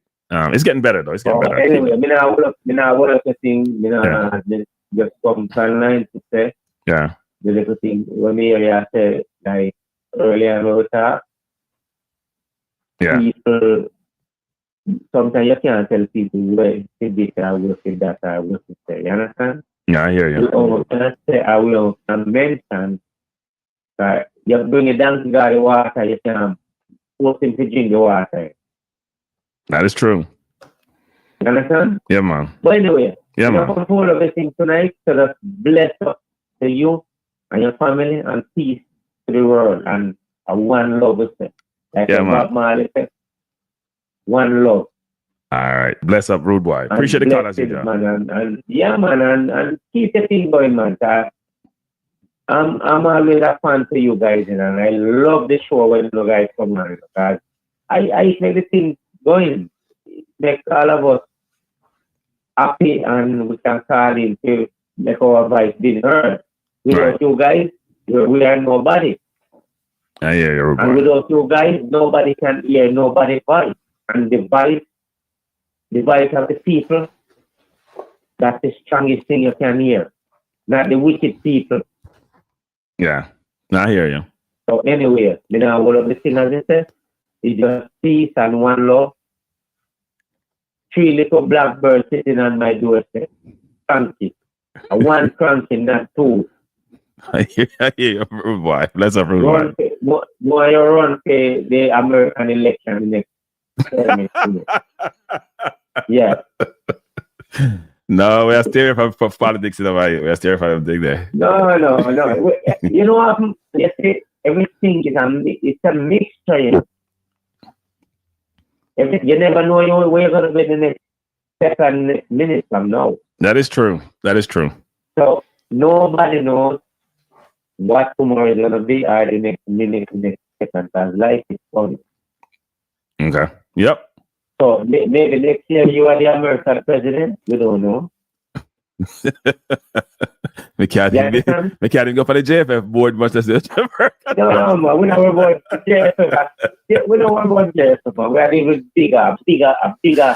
bigger aim we are in. All right, Rude Boy. I appreciate the call as usual, mate. Yeah, man. And keep the big smile going, man. That's what I'm saying, man. And just happiness and joy. Yeah, man. Peace out to the world and the whole world. Blessing with them.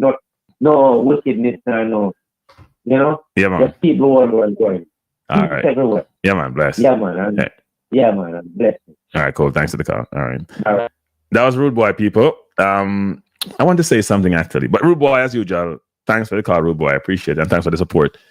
And for those of you in the chat, I truly appreciate your support. I know some people say sometimes I'm very arrogant because I always say, you know what? If you don't want to be here, then you don't have to be here, even though that's the way I feel. It's not the right thing to say, to be honest. I need to keep that thing to myself. Good evening, sir. Good evening. The man say I must run for presidency. With that run, hey, I'm trying to be president of my house. That's what I'm trying to be. Listen. Kranky, somebody really annoyed me today, What's the nickname for the guy on the radio show? You remember the nickname? What radio show? What are you talking about? 692 man. Country, no, not country boss. Next brother. Oh, you mean yeah. LSM. LSM. So listen, before we move on, right? I just have to say, as a youngster, when you get older, you realize that everybody. Wait. First of all, how would you know when you get older? You're a little baby. We mean when you get older. Right. Listen. What I'm trying to say is, right? Yeah. You see, when you surround yourself with a lot more people and you have conversations, you realize that people always will have a different opinion, and they will have strong opinions on certain things that you don't agree with, maybe certain ideologies, etc., right? Yep. But for me personally, it's not the be all and end all or the overarching factor as to why I would stop talking to somebody. You know what I'm saying? Yeah. For example, like recently, the whole Israel and Palestine thing, right? I wouldn't say I normally had took any side with Israel. I never really have a strong opinion on the situation, right? But in recent times, I was, reflecting, and I've been watching some videos, and I'm like, I just don't understand how people even support Israel in any scenario with this, Palestine thing, when I've been looking at videos where innocent children are dying in Palestine. You know what I'm saying? Yeah. In Gaza and some of these places, and I'm like, the world is just broken in a sense where these individuals are fighting over absolutely nothing, and I've been looking at the comment sections, and people who are like pro-Israelites, etc. It just like baffles me as to how they're heartless in this war. There's never a talk about conflict resolution with these people. It's their way or no other way. You know what I'm saying? Yeah, but what you have to understand is that in this world, we have people who are in a hierarchy based on their persuasion. Yeah. So if I have no respect for you, if I think you are less than human beings, I don't really care what happens to you. If I think you're less than a human being, if my view of life is the people who look like me, the people who have my same level of intellect are the ones who are real human beings. And if one of them die, I lose my mind and we all mourn. But if somebody else, who is a different persuasion, I have no regards for them, they're less than human, die, it's just like a sheep or a cow or a goat. I don't really care. Yeah, and I guess that's how these people view the world, Yeah. And I said that to say that would be one factor as to why maybe I would like disassociate myself with somebody if like they're like pro-Israel or whatever the case is, right? But other than that, if you support murderers, they're not really talk to you. You know what I mean? But I said that to say, like, you said multiple things on this channel, right? Especially like surrounding politics that I don't agree with. You know what I'm saying? But I don't get my feelings over it. Yeah. I might strongly disagree, especially with your points about the Democrats, etc., and the election. But it's never to the point where I'm like, Kranky go and like say no more than anybody. I mean, that's just Kranky's opinion. You know what I'm saying? Yeah. My opinion is my opinion. It's not gospel. It's not the truth. It's just my opinion. Man, many people don't like my opinion, right? But it doesn't hurt me if like the unsubscribe or like they don't talk to me, or you know what I'm saying? I'm sure that they have strong opinions that I also disagree. They probably have ideologies that I also disagree, right? But that's not my calling, right? In terms of LSM, right? Watch the more recent video today. It's only from someone say influx of English grammar or some foolishness like that, right? And I think what people need to understand is that for a large majority of Reggae Boyz fans, I want to put a number there. I feel like 99.9% of them don't actually watch football other than the JPL or whatever they watch, street league or corner football or rumbar football. And I said that to say, I don't know why these people think that football stops at, or England is the be all and end all of football, right? In every country, there's a pyramid system in terms of football to a certain extent. Jamaica Premier League. They have the Tier 2. England have the EPL, Championship, AFL League 1, AFL League 2. America, to some extent, their pyramid system is kind of not like joined together, but it's still a pyramid to a certain extent, right? We have the MLS, USL. And you always have different quality of players within these respective leagues. You know what I'm saying? And I don't know why they think that the players that are coming in from England will be players that will just dominate CONCACAF or will just get Jamaica to the promised land all the time, when you have other players out there who play in other respective leagues who are just as talented as some of these players, if not more talented than these players that we have at our disposal. You know what I'm saying? Not because you play in the EPL, not because you play in the Championship, means that you're going to be better than your competition in the region. It doesn't mean that you're going to be better than USA. It doesn't mean that you're going to be better than the St. Kitts or the St. Vincent that we played recently, And it just baffles me as to why people think that the talent is only in England when it comes down to football and or recruitment. You also have talented players that play for many other different countries. You know, Are these players Jamaican? What's the point? no, my point is with Oral Tracy and these people, it's like they feel as if they think that because when the English players come in, they're supposed to be performing to this like exceptional level. Okay. You know what I'm saying? Okay. It's not 11 Premier League players that's coming from like Man City and Arsenal. If that was the case and they're underperforming, they could have a strong opinion on these players. But the fact of the matter is, you also have talented players that play for many other different countries. Football doesn't only stop in England. No, here's what they're missing, which people don't seem to realize. So, before your time, right, because you're young, in the old England First Division, it was mainly English players there. So a lot of people in the Championship would have been playing like in the EPL equivalent in England, right? EPL is picking from the best across the globe, right? It's the top league in the world. It's picking the best players. Some of your players that are homegrown are going to have to play in lower leagues or play overseas to be able to play at a high level.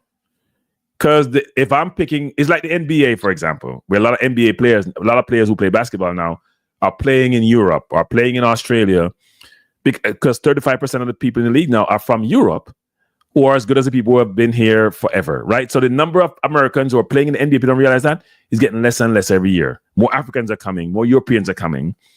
And they got to play. Doesn't mean they're not very good players. Because if you're playing the NBA, you have to be good, but you have to play at a different level because the competition is fiercer.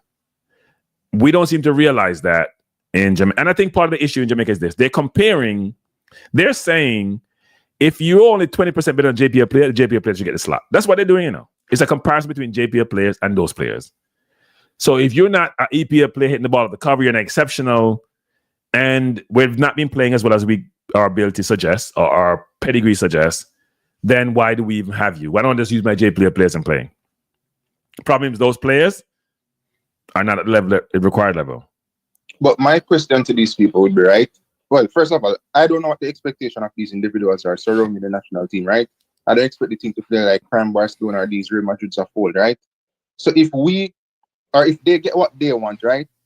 To what level should these local players be performing to? I'm assuming that they should be going out there and winning the upcoming World Cup. I'm assuming that they should be winning the next CONCACAF Nations League, right? Yeah. They should be dominating the USA. They should be dominating the Panama. Since these players that we have now cannot really do it, which I believe that will never ever be the case, especially with the development or the level that these JPL players are playing at. And one thing that Oral Tracy and these people who are very narrow-minded need to get, not because you're not, say, good enough for England, doesn't mean that you're not good in general. Anthony Elanga left United and he's shining at Nottingham Forest. Hudson-Odoi left Chelsea or went to Liverpool and left, he's at Nottingham Forest, he's doing good. You know, so you will always have players of different levels that will play at different teams that they are good players as well. You know what I'm saying? Yeah. You have the players of the world. Not everybody going to be able to play for the cities of the world. Not everybody going to be able to play for the United and the Real Madrid. But it doesn't take away from the fact that these are good players. Yeah, I think part of the problem you run into, if they had come and we dominate in the region, it'd be probably a little bit different dialogue or dynamics, because they haven't come and dominated. And that's what goes across the board for the players playing overseas. So whether it's Lowe or whether it's Nicholson or whether it's Bailey, those players are not, and Bailey's playing at a high level Champions League, they're not dominating this region. It's tougher than people think, actually, given how these things work, right? And I think because they're English-based players, because they're not viewed to be quote-unquote true Jamaicans, they're held to a different standard. Now, some of them have not produced based on expectation and based on their pedigree.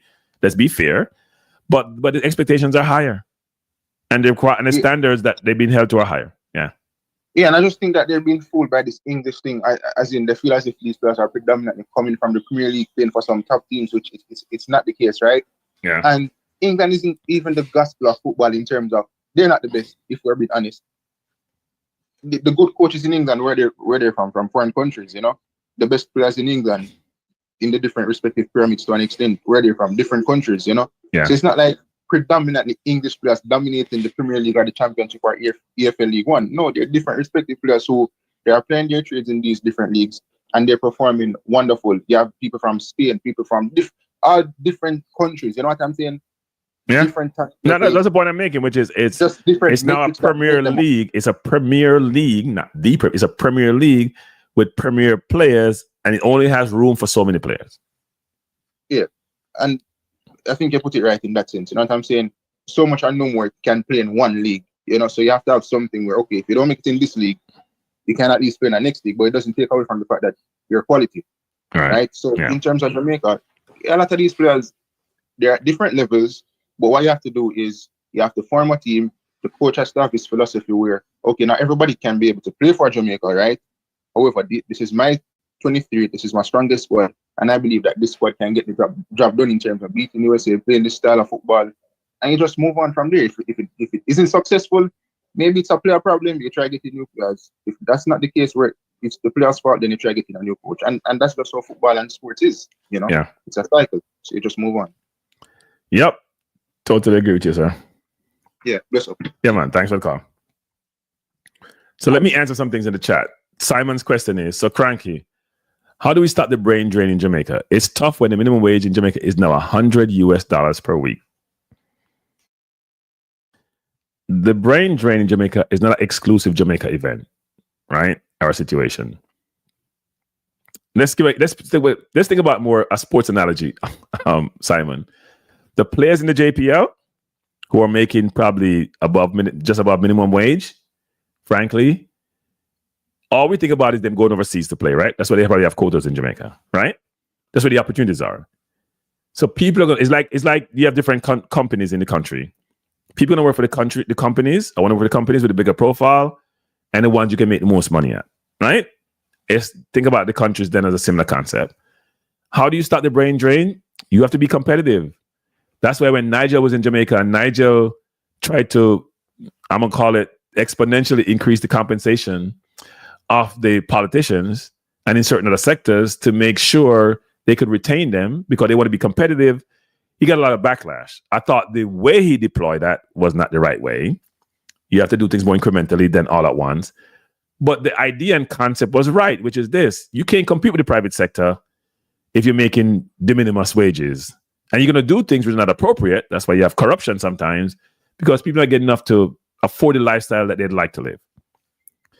So in order to compete, and as you hear me say this, and you hear me interview Dennis Chung the other day, talking about Jamaican economy. I know this is not Reggae Boyz, people. Some of you don't want to hear this, but you got to listen, because life is not just about the Reggae Boyz. Tell the Jamaican economy, where the Jamaican economy is 70% service, 18% or 18-20% remittance, and 10% other, agriculture and other stuff. That is not feasible. That cannot survive, people. You need manufacturing. Part of what Trump is doing, it's not about no tariff by the country. It's not about anything else. It's about you got to bring back manufacturing jobs. And I said this the other day. Think about it this way, people. This is very, very important. This is important. Look around you. Those devices that you have, the computer you on, the phone you hand, the mic I have, the car that you have, the house that, all those things are manufactured. That's why you need to do manufacturing. No, don't tell nobody a Kranky. What I can do everything anybody. I'm just giving you what I view to be my perspective on all of this. You have to have a society where you focus on STEM, which we talked about a number of times, and you make sure you have manufacturing jobs, because all the products that we have, these phones, these computers, these cars, these clothes, they're all manufactured that we use as human beings, right? That's why China is where they are. They're manufacturing products. You have to have manufacturing in Jamaica. We don't have manufacturing in Jamaica. It's de minimis. You have to figure out a way to supply this part of the world with manufacturing products. We're a small island. We don't have the population size like a China to do that, have the economies of scale, but you have to do that. It's a very, very difficult thing to do.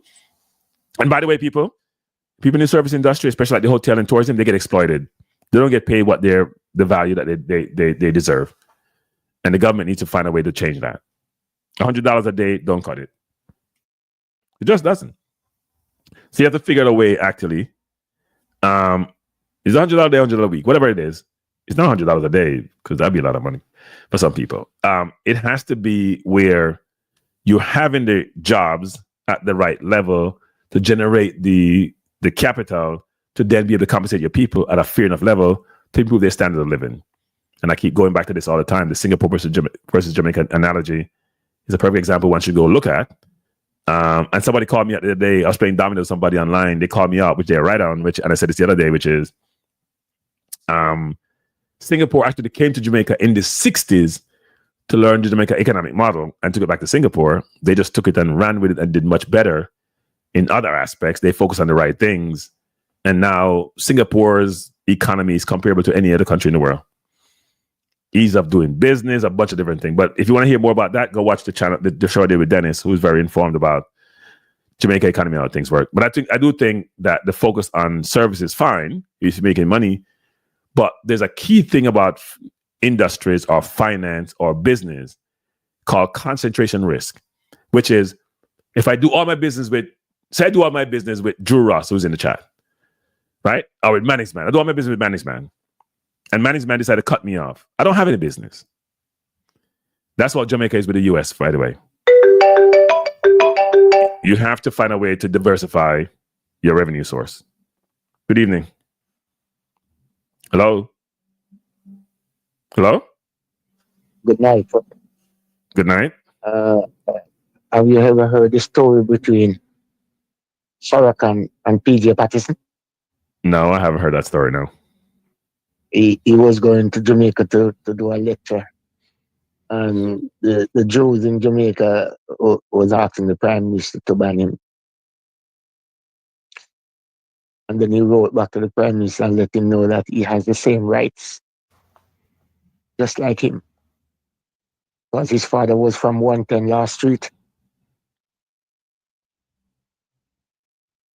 That's why they should never take civics out of school. Okay. Yeah.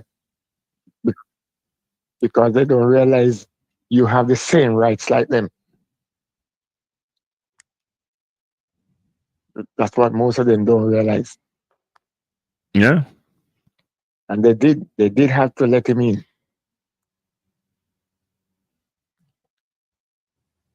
Well, Farrakhan is a very smart person, right? He may come across as toxic sometimes, but he does challenge the status quo and the establishment, actually. Yeah. Yeah. And when you get a chance to ask Maverick again, you should ask him go ahead. Which player from '98 team made the World Team? I didn't know. I hear they keep on. Go ahead. They keep on talking about legend. Right? Well, no, they're saying legend in Jamaica, right? Yeah. Not legend in the traditional global sense. Yeah. Okay. Yeah.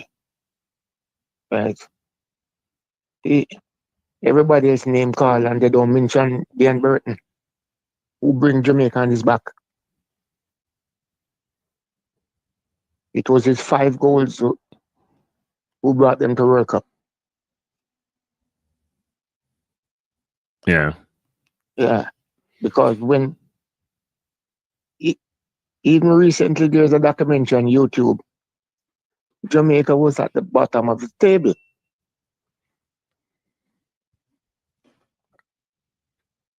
When Simonis brought in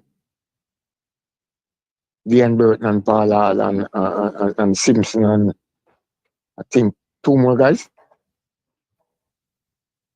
Well, it was the 3 first, and then when they went to the World Cup, they brought in some more players, right? Yeah. Or just before World Cup, or somewhere around there.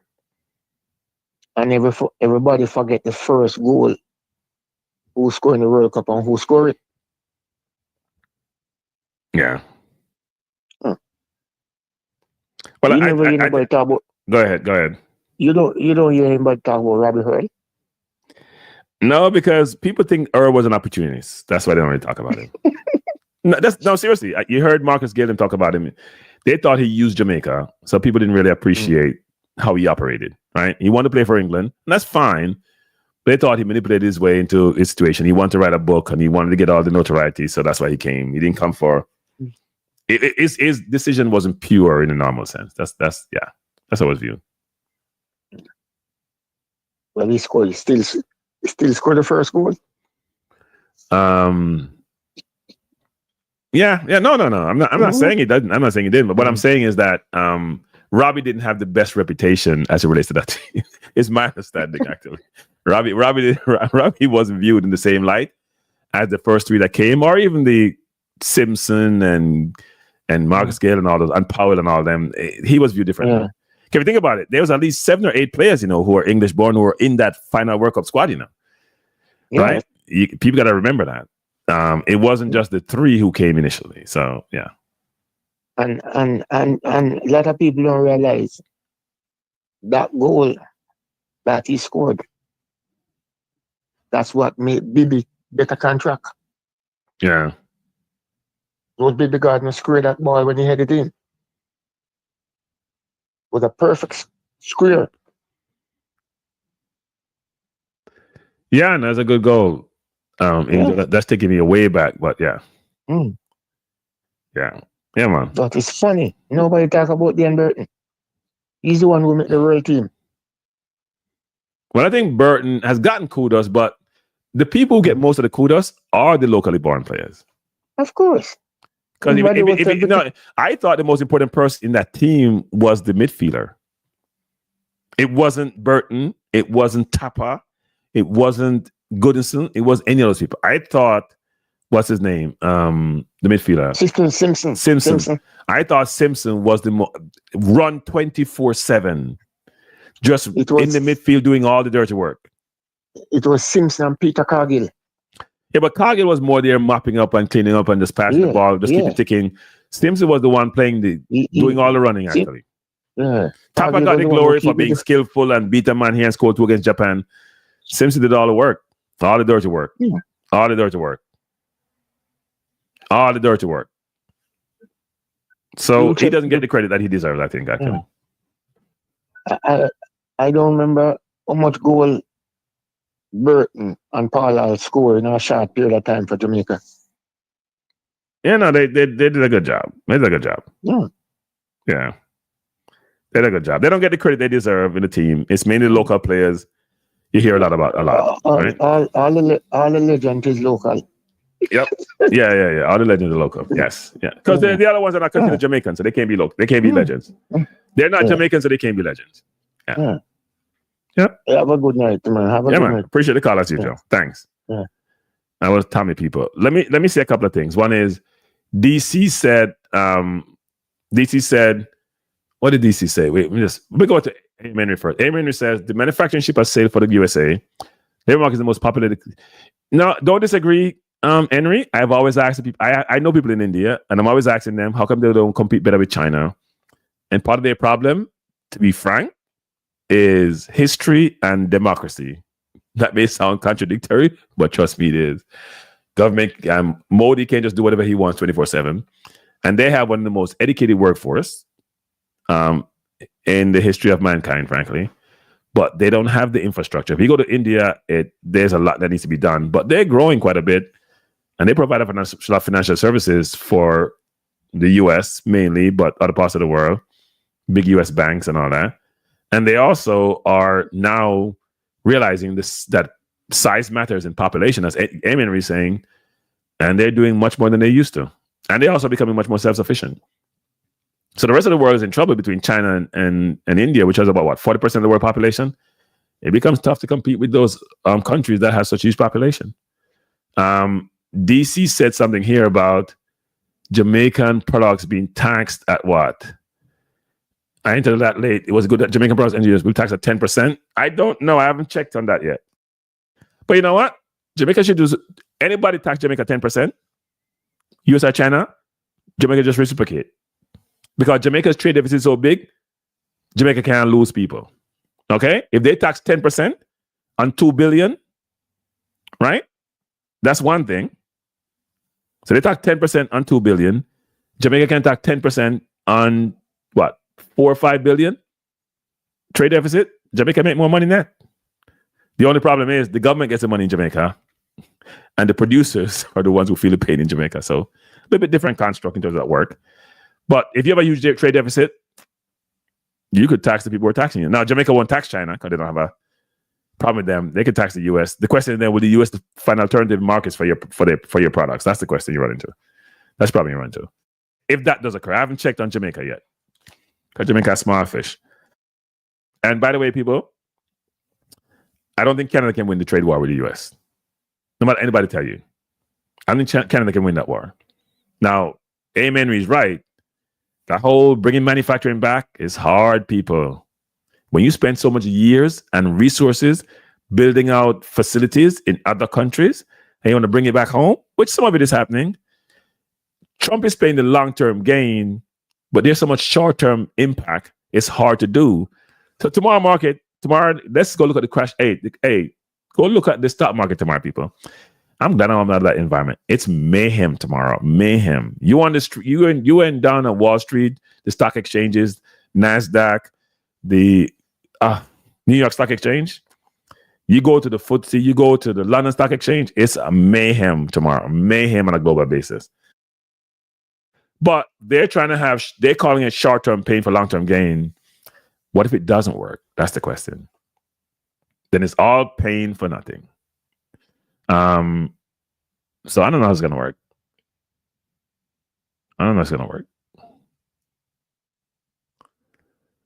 Somebody was saying it's 4. I remember 3 initially.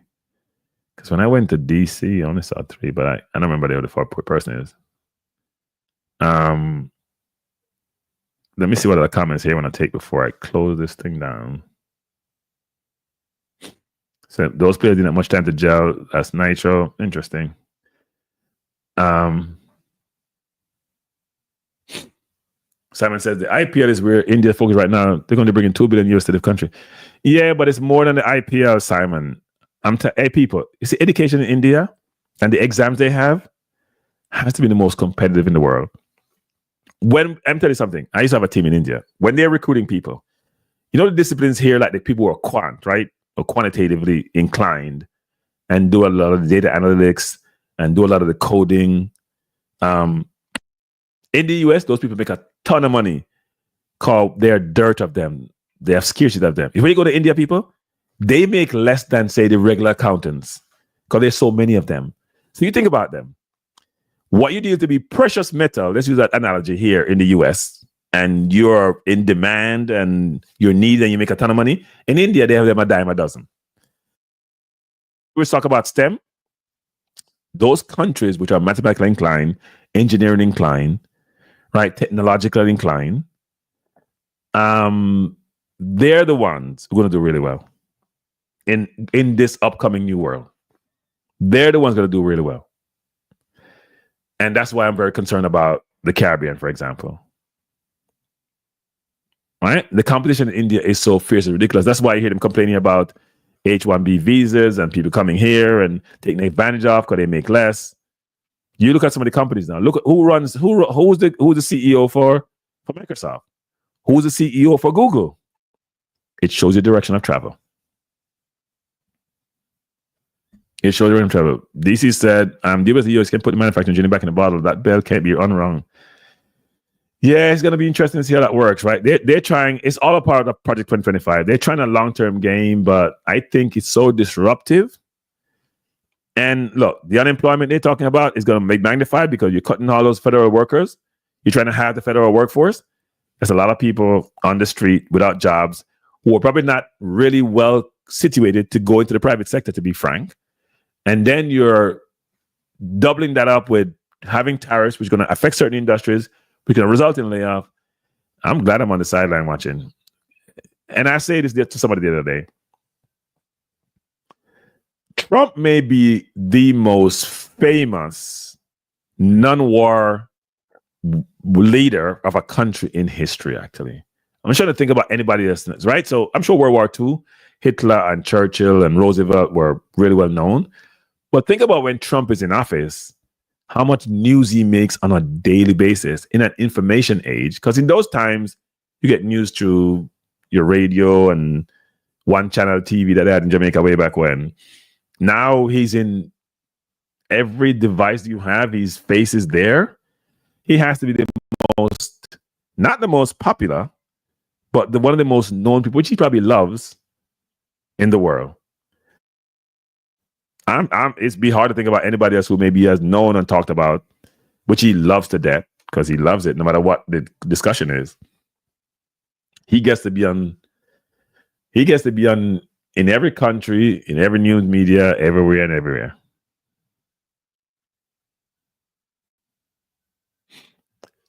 So Lee Young, I think what happens actually is I think the Senate voted against some tariffs on Canada, I know, and something else. There's some pushback from Republicans on some of this because they know what implications are. Yeah, Jay Ross, he's on Concept Reality TV.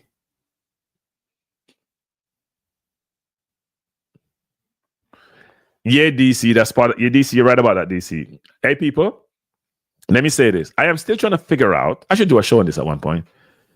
I'm still trying to figure out, and they probably should, I gotta do some research on this. Say 5 years from now, where all the professions will be. Because I'm telling you, people, a lot of disciplines, which require a lot of intellect, will almost become obsolete. Given where AI is going. Where robotics and AI is going to become obsolete. A lot of jobs. And I'm sure people are scared to understand the implications of that. Because when people can't make resources to help them progress in life, then they got to take action. It's going to be more disruptive than moving from agrarian to industrialized society. Much more disruptive. Because you're displacing people. At least in the industrialized society, there were replacements for functions and jobs. A lot of jobs are going to become obsolete. Even some roles in some of the disciplines, which are, you take, for example, being a lawyer. Who needs you to write no contract for me? Who needs you to do in real estate track? I can just write a contract, or you just figure out the terms. I don't need no lawyer to do it. In fact, the AI can do it better than the lawyer in terms of what should be in the contract that I need. I don't need a lawyer to write no contract for me. Why would I need them? I have this situation. I outline the situation. AI comes back and gives me information. The one thing I found about AI, because I use AI quite a bit, is that you have to check the accuracy of AI. So here's what I do, people. You guys should think about doing this too. So I use AI to check AI. I say this again. I use AI to check AI. I'm going to give you an example. If I ask for an article from chat and it gives me an article, I'll then ask Perplexity to give me its perspective and deficiencies. I would then ask Gemini 2.5 to do the same thing, and then I still find errors in it, which I find amazing, actually. I still find errors. Still find errors in it, which is concerning. I thought it'd be in a better place by now. But what I'm pointing out is that you have to double check and triple check the information you get, and then you got to figure out how to position the information and then deliver it to whoever your audience is. So, yeah, Simon, you got a lot of professions, Simon. It's amazing. Doctors, why do you doctor do a surgery on you when a robot can be more precise and create less damage? Robots' hands are not shaking, so long as they program it right. Doctors' hands shake. They may cut too deep. They may cut too high. You get the specification. You get it right. You agree upon it. You double check and triple check it, and it goes and do it. You have a robot do it versus some human beings going to make a mistake. Conrad says it's going to get better soon. Yeah, it will get better. If you notice, like chat will ask you, they have different versions they want you to utilize. So yeah, it's very important, actually, people. Look, you still got to check certain things and you got to know certain things because it can embarrass you. I think I was asking about an article the other day about teams in the West for the NBA. I didn't realize that Jimmy Butler was traded to the Warriors, which is dangerous, frankly, if you're trying to write an article and publish it. So, but at the same time, it is so quick, people, and so precise in a lot of instances that everybody needs to make sure they get educated about it and how to use it and how to maximize it and maybe even how to monetize it, which is important. I haven't looked at that yet, but yeah. Don't do what Dr. Don. Replace doctors. Because I know people look at their own. In Dr. Don, don't do what? What are you saying? Don't do what? I think robots going to replace quite a bit of doctors and quite a bit of role, actually. I think AI is going to do that. Frankly, nowadays, when I have anything that's not working with me, I go to AI first and do my checking. I don't necessarily go to talk to the doctor. Before I go to the doctor, people, I'm going to AI and have a conversation first. Before I go to the doctor, figure out what's wrong with me. And then I'm going to ask the doctor all these questions that AI asks me to ask or tell me to ask. That's what I'm doing. You're looking at now with shares. When you say shares, you mean buying, invested in the market?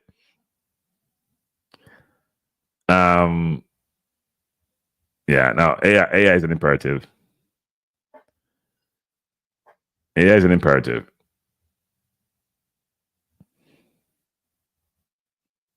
Somebody's telling me that I missed certain dates here. Okay.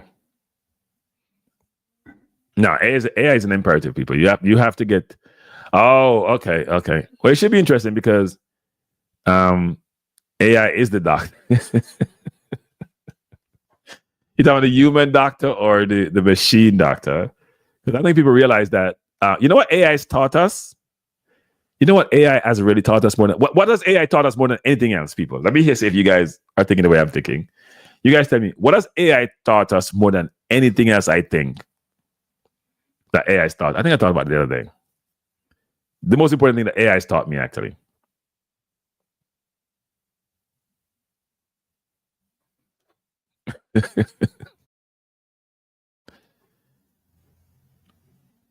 Yeah. Well, it's not perfect at DC. Some people gotta be guinea pigs. Bless up, Warren Webster. Thanks for joining. You came at the end of the show, Warren. But you know what? It's still online, so you can still watch it. You still watch it. But no, here's what AI has taught me.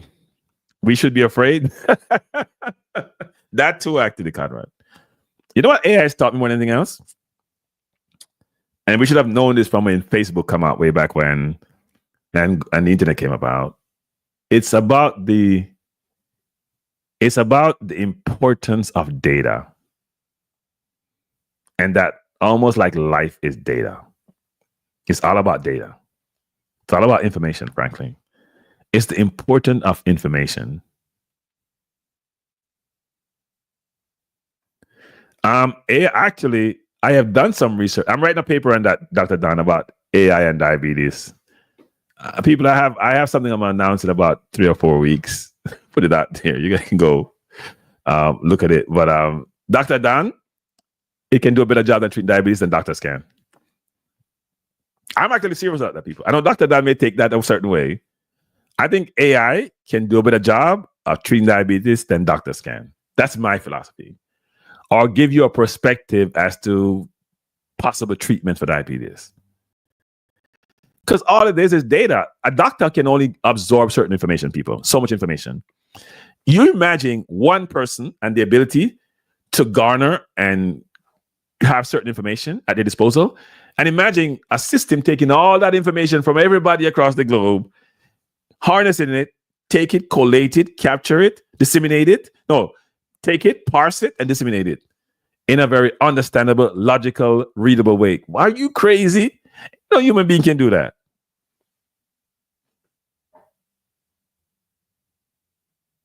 The doctor then said they do use robotics to remove gallbladder, but the DR operates it. No, I understand that. But instead of needing 2 people, sometimes you only need 1, right? And at some point, well, you can't. The robot, somebody has to operate it. I would agree with that. Somebody has to operate it. The question is, do you need a doctor to operate it? Huh? You program the AI. I'm telling you, people, it's like you program anything else. You're gonna program it to go in, and it go in and do it. So if a person can operate a X-ray machine or MRI machine, at some point they're gonna train people on these machines to do the work versus a doctor to do it. Explain, Dr. Don, explain. I mean, treat diabetes. So the question about the diabetes is you have to determine, right, what is the treatment for the diabetes, right? You have to determine what's the best medicine. And you don't know nowadays they're having more personalized medicine. So the AI may tell you specifically, giving you facts and circumstances, your situation, your body type, your history, all of that information, take it and figure out what medicine is better to treat you. Do you need surgery? Do you need to change your diet? What is it you need to do to address your diabetes situation? Do you need exercise? What is it that's best fix your situation, which is personalized medicine? And look, I've been to a lot of doctors. And Dr. Don personally, most time I'm not impressed. I'm gonna be at most time I'm not impressed. Some impressed me. I had an Asian doctor I want to say why I call him Asian, who was the most impersonal person in the world, operated on my wrist.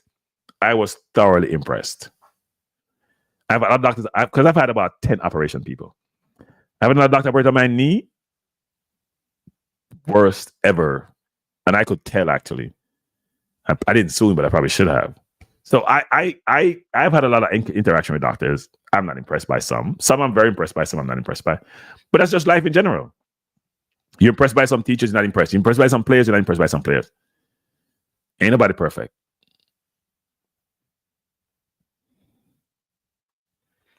Yeah, but whenever we say the world goes someplace, then something else happens and changes things, right? The kids who are coming behind us are going to be, AI is going to be just natural for them. For us, it's a new frontier.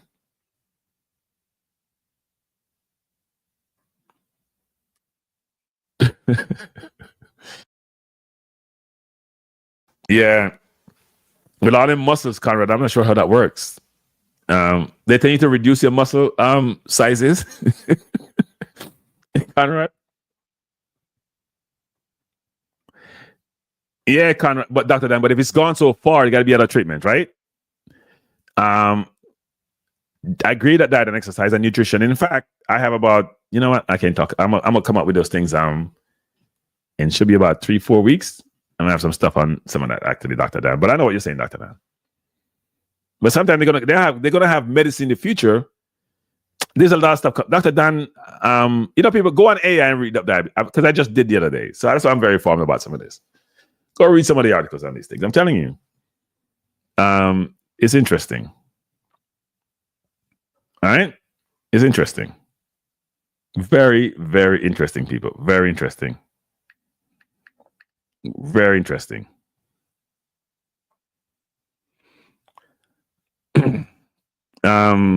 Hey, Must Win, go look it up. Must Win, go look it up. Must Win, go look it up. You have a device in front of you, go look it up. Because I know you always like to come challenge me. Go look it up. CC has a last call for the evening because I need to get CC. Good evening. How are you doing? Yeah. Good evening, Kranky. You're the last call. You got 5 minutes because it's almost 2 hours and I want to finish before 2 hours. Give me 5 minutes, Kranky, man. I'm here. I got the next war, you know. No, we're not doing no war. We're done with the war thing. Done with the war thing. What else, CC? Well, Kranky, me say to them, I said to you, say, boy, I'm telling you, if you get the amount of beating with me, you get.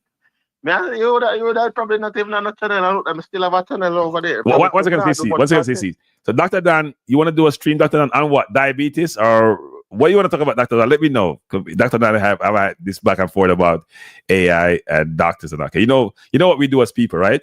When it's our profession, we're very protective. So we'll be saying with me with accountants. By the way, I was an accountant for CPA for a long time. We're going to get replaced a lot. In fact, we are being replaced already. But go ahead, CC. Sorry. What do you mean by replace? Kranky, what kind of replace it there? So you want me to go to detail? You want me to go to detail? So hold on. Wait. You want to go to detail? Hold on. You have already, remember, you already gone through the profession. You know? Yes. I'm me there, so just come in it and tell me, say, well, replace. CC, everything you're going to do is going to be on an exception basis. I'm telling you, what you do, if you're doing financial statements, if you're doing audits, if you're doing taxes, it's going to be an exception basis. You're going to look over the information to get comfortable with it, but you ain't doing the execution. I'll give you an example. To prepare the financial statement, to bring in all the assets and liabilities and debits and credits and all that, you ain't doing none of that. It's going to be fed in. It goes to a system. It processes. You write the code. You know, so they had a system for what they call it, Workiva, and then probably I'll go upgrade it further. Like, bro, that system you kind of do the stuff then, but I mean when them bring the algorithm and everything and then start the what they do. You're probably not gonna it's gonna be automated. Yeah, it's gonna all be automated. What happened to all the accountants, CC? What happened to all the accountants, CC? What happened to I told people when I was in audit, because I used to do the financial statement part first in public, and then when I go to private, I started doing audit.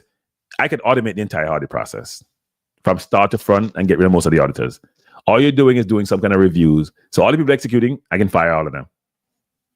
So then, all right. So then Kranky, then why is it that they're saying that they need more something there? Why is it that they say they have an accountant shortage? They do, but they need now because AIs probably need about 3-4 years to get to a good place. So here's the thing, CC. This is all data, CC. All data. So you're trying to say that? Listen, I mean, it is what. CC. You know Toulouse in France. So they don't buy no player, which they haven't identified via data. They have 45 players in their data, 5,000 players in their database from over 100 countries. And they were talking about Brighton doing the same thing and Bournemouth doing some of this. They don't buy no player that they don't identify through the data assessment. Maybe I have to do a course in AI then.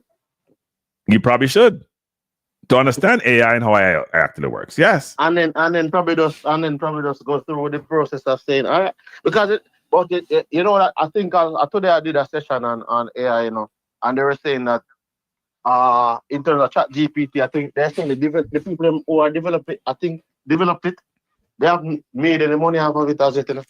They just got a valuation of what? Is it 300 billion? I think 300 billion. 300 billion? Yeah. And the revenues is like 6 No, billion, because when you start a company in its first number of years, as you know, you operate at a loss because you're just investing, you're doing research, right? You'll monetize and become a profitable at some point in time. They have to figure out what that point is, though, right? Where's that point to become profitable? But the computation process to Kranky, the amount of money that it takes for these things. So it's not like this is like $1 billion thing, but I think it was a foreshadowing when the Silicon Valley crashed. A lot of these things are foreshadowing. Yeah. But, I mean, what? To be honest, I told people this already. Anything that they see in the movies, best believe that these guys can do it. Because the fact that they can conceptualize it, at some point in time, they will be able to do it. So remember in movies, we used to see cars driving by themselves, self-driving cars. Yes. Then we got self-driving cars. We used to see a lot of the AI in movies. Yes. Then we got, so everything that you see in the movie, for me, the movie is like future telling. The script, like they're testing it to see how comfortable we are with it. No. What the movie is doing is what people have come up with in terms of concept and ideas that can be accomplished, and they put it in a movie. So there's a prognostication of the future. There's a prediction of the future. They figure it out. That can be done, but it's in its very early stages, and it's something which they're. But then, Kranky, in the movies, though, they try to get you comfortable with the idea and the thought of it. We are just. So if you're getting comfortable with the idea of robots doing everything in your house, you're watching that in a movie.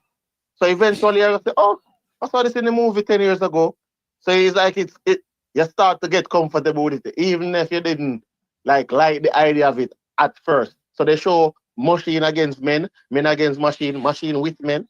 So all of these things to me is sometimes it's how they might try bring it in. But for me, if you want to go to the world of AI removing jobs, then how are we going to afford to have a sustainable economy? Well, that's what the world is struggling with. There's been this whole concept and idea about providing some kind of per diem. They did some tests in some community in Europe about this, which is, will AI get to the point where we all are at work 2 days a week and we're on the beach for the rest, or we just don't work, we get a per diem? The problem you have with that is human beings are incentivized to move up a ladder when you do well. If you take intelligent people and give them minimum amount of resources, that's not going to work for them. So then do you have actual revolutions? Are you going to have create that huge gap between the wealthiest people, like you see with the Musk of the world, and others? Because you think about it, people like Altman who are running ChatGPT, are they going to become trillionaires? You're going to have a trillionaire, and then half the world population live below a certain minimum standard. It doesn't make any sense. So something has to give. Don't know what is, but something has to give. But the same concept that some of the other countries and Kranky would have done before, that they coined as communist countries, right? Where the countries would have said, all right, equality, 1 SIM card per household, 1 car per household, everybody goes to school, all of these things, and live in minimal. But how does a capitalistic society move from being capitalistic in nature and move towards AI where people are minimal in terms of the operation of the businesses and operation of things overall? So here's the question, though, which I don't think people sometimes teach thinking outside the box, right? You don't know how to, you don't have to learn, and it's going to sound really weird me saying this, but do you really have to learn how to write anymore? Right? If I have a system going to do it for me, what is it that I can stop doing that I don't need to do because the system is doing it for me? You don't need to learn how to punctuate nowadays, right?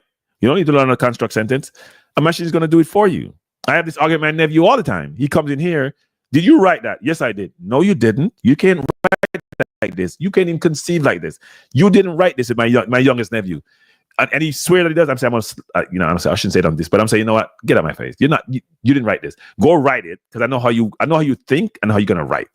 He'd come back with it. No, you still didn't write this. Well, I did this. No, you did it, but you asked AI to do certain things for you. You didn't do it. Right? So here's the question. Do I really know I have to learn how to write anymore? Or does something write it for me? Because I've never been write as good as AI does, as quickly as they do. And what does that translate to in general across all the disciplines that you can think about? Because when Dr. Dan and I are arguing about AI and medicine, and I'm thinking, Dr. Dan, really? If I have AI, here are my symptoms, A, B, C, D, and F, it's going to go out and get data from so many sources and say, here are the possibilities of what it is that your situation is. Then narrow it down. I got to tell some doctor in Idaho in the bush who ain't got up to date and stuff. You don't know what the possible treatments may be. But then, Kranky, let me ask you this question, though. Yeah. AI in its current form, it's using information that has already been generated, already been published, information that is out there. Yes. Will they get to a place where it now generates its own information? That's the question being asked. Can AI think creatively? Because right? Or is AI just a data manipulator and data user? Yes, if it gets to the place where it can conceptualize things and generate its own information. For example, if there's saying, you're punching an AI and saying, how do we go about curing AIDS? And then AI can tell you that, oh, do this. That's if it goes to that level, then that's where you're really thinking and it's going to replace people. Because if it goes to the stage where you can use it and say, how do you cure cancer? That's what I would say. If you're going to replace it, it's going to replace medicine. It has to go to the place where it can think and say, how do you cure these incurable diseases? So I just asked AI that question, and it says, as of now, I'm telling you, I'm an AI baby. I'm sorry, I'm an AI baby, people. As of now, acquired immune deficiency syndrome cannot be cured, but it can be effectively controlled with antiviral therapy, ART. Here's a breakdown of where science currently stands and what the future exists for cure. And it gives you current treatment, types of cure being explored, promising research. Your question is then, okay, can it also prognosticate the future? Can it basically come up with, given the nature of the disease and how the disease work and operate, can it then go out and say, here's what will cure it? At some point, it will be able to do so, I think. But Kranky, do we want it to be aware? Do we want it to get self-awareness? It's my understanding, and this has not been proven, that when they were testing AI at Google and at Meta, that it was doing so and they shut them down. That was my understanding. That was my understanding. And they shut it down. Wait, they shut it down. And some guy came out, published some paper, and I didn't read the paper on it. But what happens is, because there's so much competition, everybody's not doing it. But my understanding, it was doing that. And they were scared. They were scared as you know what. And they shut it down. That's what my understanding. Maybe conspiracy was my understanding. Kranky, remember that the plane that we travel in and the vehicles that we are traveling in have computers in all of them. Yeah. And then if AI becomes self-aware. Yeah, so the question is, can AI then shut down all those computers across the globe and create chaos in the universe? Yes, that's part of the question. Exactly. And I think that's a probably possibility, actually. And then you have hackers. We have hackers in the society. Yes. You know, right? Yes. So the concern about hackers is like, is there a nuclear facility, for example, that may be using technology? Can it then act into it, go into it, and create, you know what? So Kranky, the number one job right now that has become more demanding now, it's persons who are doing like what they call it, ethical hacking. So it's the penetrative testers and those people who are in IT who does hacking and those things like legal hackers then. That is the job now that people are going to be demanding the most. Because if you look into it, like if AI becomes self-aware, and then you have some hackers sitting around them computer somewhere eating in their pajamas, doing what you know what, and just writing code all day. You know AI write codes nowadays, right? You know AI write code. AI write code quicker than coders and better than coders. You go and chat and actually write your code for something, it writes your code. All I know is if this AI thing goes to a place where it becomes self-aware, we are going to probably be in a dangerous situation. Remember the other day, Kranky, when they locked down, was it which airline was shut down? Was it Delta? Yeah, one of those airlines. I think it was Delta when it was shut down and everything. So that is a situation that we can find ourselves in where everything is grounded and everybody is scared to fly. That's a great possibility, actually. Yeah, so I don't know. Like for me, it's kind of a scary possibility because is it actually evolution or extermination? It could be. Well, I was gonna say it could be both, but I think it's probably both actually. With evolution, you're running the distinct possibility of extinction if you can control that AI that you built, and now does AI communicate with AI? How does that work? And do decisions get made which man have no input into? People are saying no, that can't happen because you can't think. Only human beings can think. That's human being and human beings' narcissism and human beings' view on life that they're the most important thing on this planet or in this universe. That's human beings just having that arrogance, not thinking that someone, because we make computers, so how can it think on its own? I don't think we know. But all right, look, put it like this, Kranky, and I'm gonna tell everybody this thing. We make computers, right?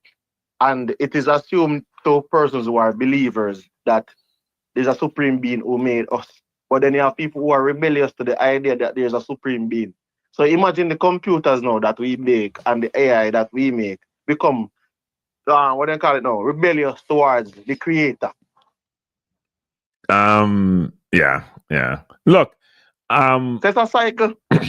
It is a cycle. It's a cycle. And here's what's interesting too. People, you gotta do a lot of reading. Go look at science and CRISPR, CRISPR, and that doctor in China who was changed DNA sequencing to make these super twins, and then got sent to jail. You can not everybody have this ethical component about what they do. It's a different world, people. It's a different world. We are realizing things that we never even conceived way back when, and it's a changing world. We don't know where it's going because we don't even know where we originated from. So we don't know where these things are going. We don't know if it's been preordained or predestined for us to go in a certain direction. We don't know. So we can only just go along with the flow and see what happens. I don't think you can restrict people from pursuing certain endeavors when they have the capability to do so. I think you have to find a way how to manage it, though. It has to become chaotic. All right, CC? I just said they are Kranky, but yeah, man. I just said I'll ask all this still. So yeah, man. I appreciate the call, CC. Yeah, man, respect. Yeah, so just go on there, thing, Kranky. I don't know, say this space a war zone, man. Kranky, let me tell you somebody look a commentary, and the man them say, "Oh, me sell out." So you must know. Go. What do you mean sell out? Because you work with the JFF? And then me man asked me who is on the squad. I'm like, I'm an independent contractor. How am I gonna know? How do I get that information? Well, here's the thing, CC. People don't realize that you can. If you are like me, who I don't work for the JFF, I don't work with the JFF, but there's people in the JFF I do respect quite a bit and who I engage with periodically, right? The people expect you to just war with the JFF 24/7, and that's a good thing. But then, look at it like that's not life. If you love sports to a certain degree, and somebody asks you and you do something, like some of these things are not even. If you say, oh, all right, you know I don't like Kranky.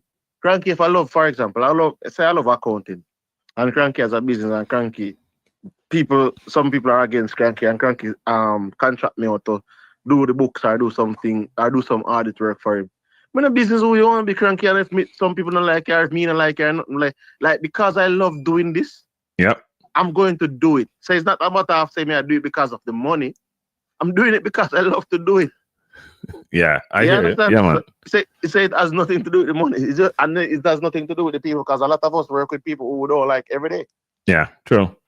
Yeah, man. Pick up yourself. Yeah, man. Thanks, CC. I respect. So Dr. Don, Balanced View is going too slow, Dr. Don. That's why I keep doing this thing on Kranky Live, even though it's a sports channel. Balanced View needs to get to 1,000 subscribers. It's not going there, and I just get frustrated and not doing anymore as much as I used to. So I don't even put some of these shows on Balanced View because the subscription is not growing the way I wanted to. But eventually it probably will. I'm actually going to start another YouTube channel, but I'm not going to get into that yet. So I'm going to have 3. I can't manage 2, but there's 3. I'm working some other things which I'll publish in the next 3 weeks, actually, what I'm working on, and hopefully people will support it. But Dr. Dan, we can have the conversation because it's a good conversation to have.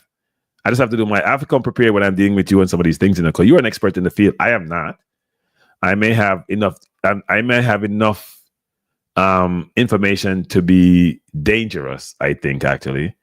But you'll have more detail. But I have done some research on AI in diabetes, AI in medicine, and it's been really interesting and eye-opening about some of the potential future treatments in certain places. I'm telling you, people, it's amazing.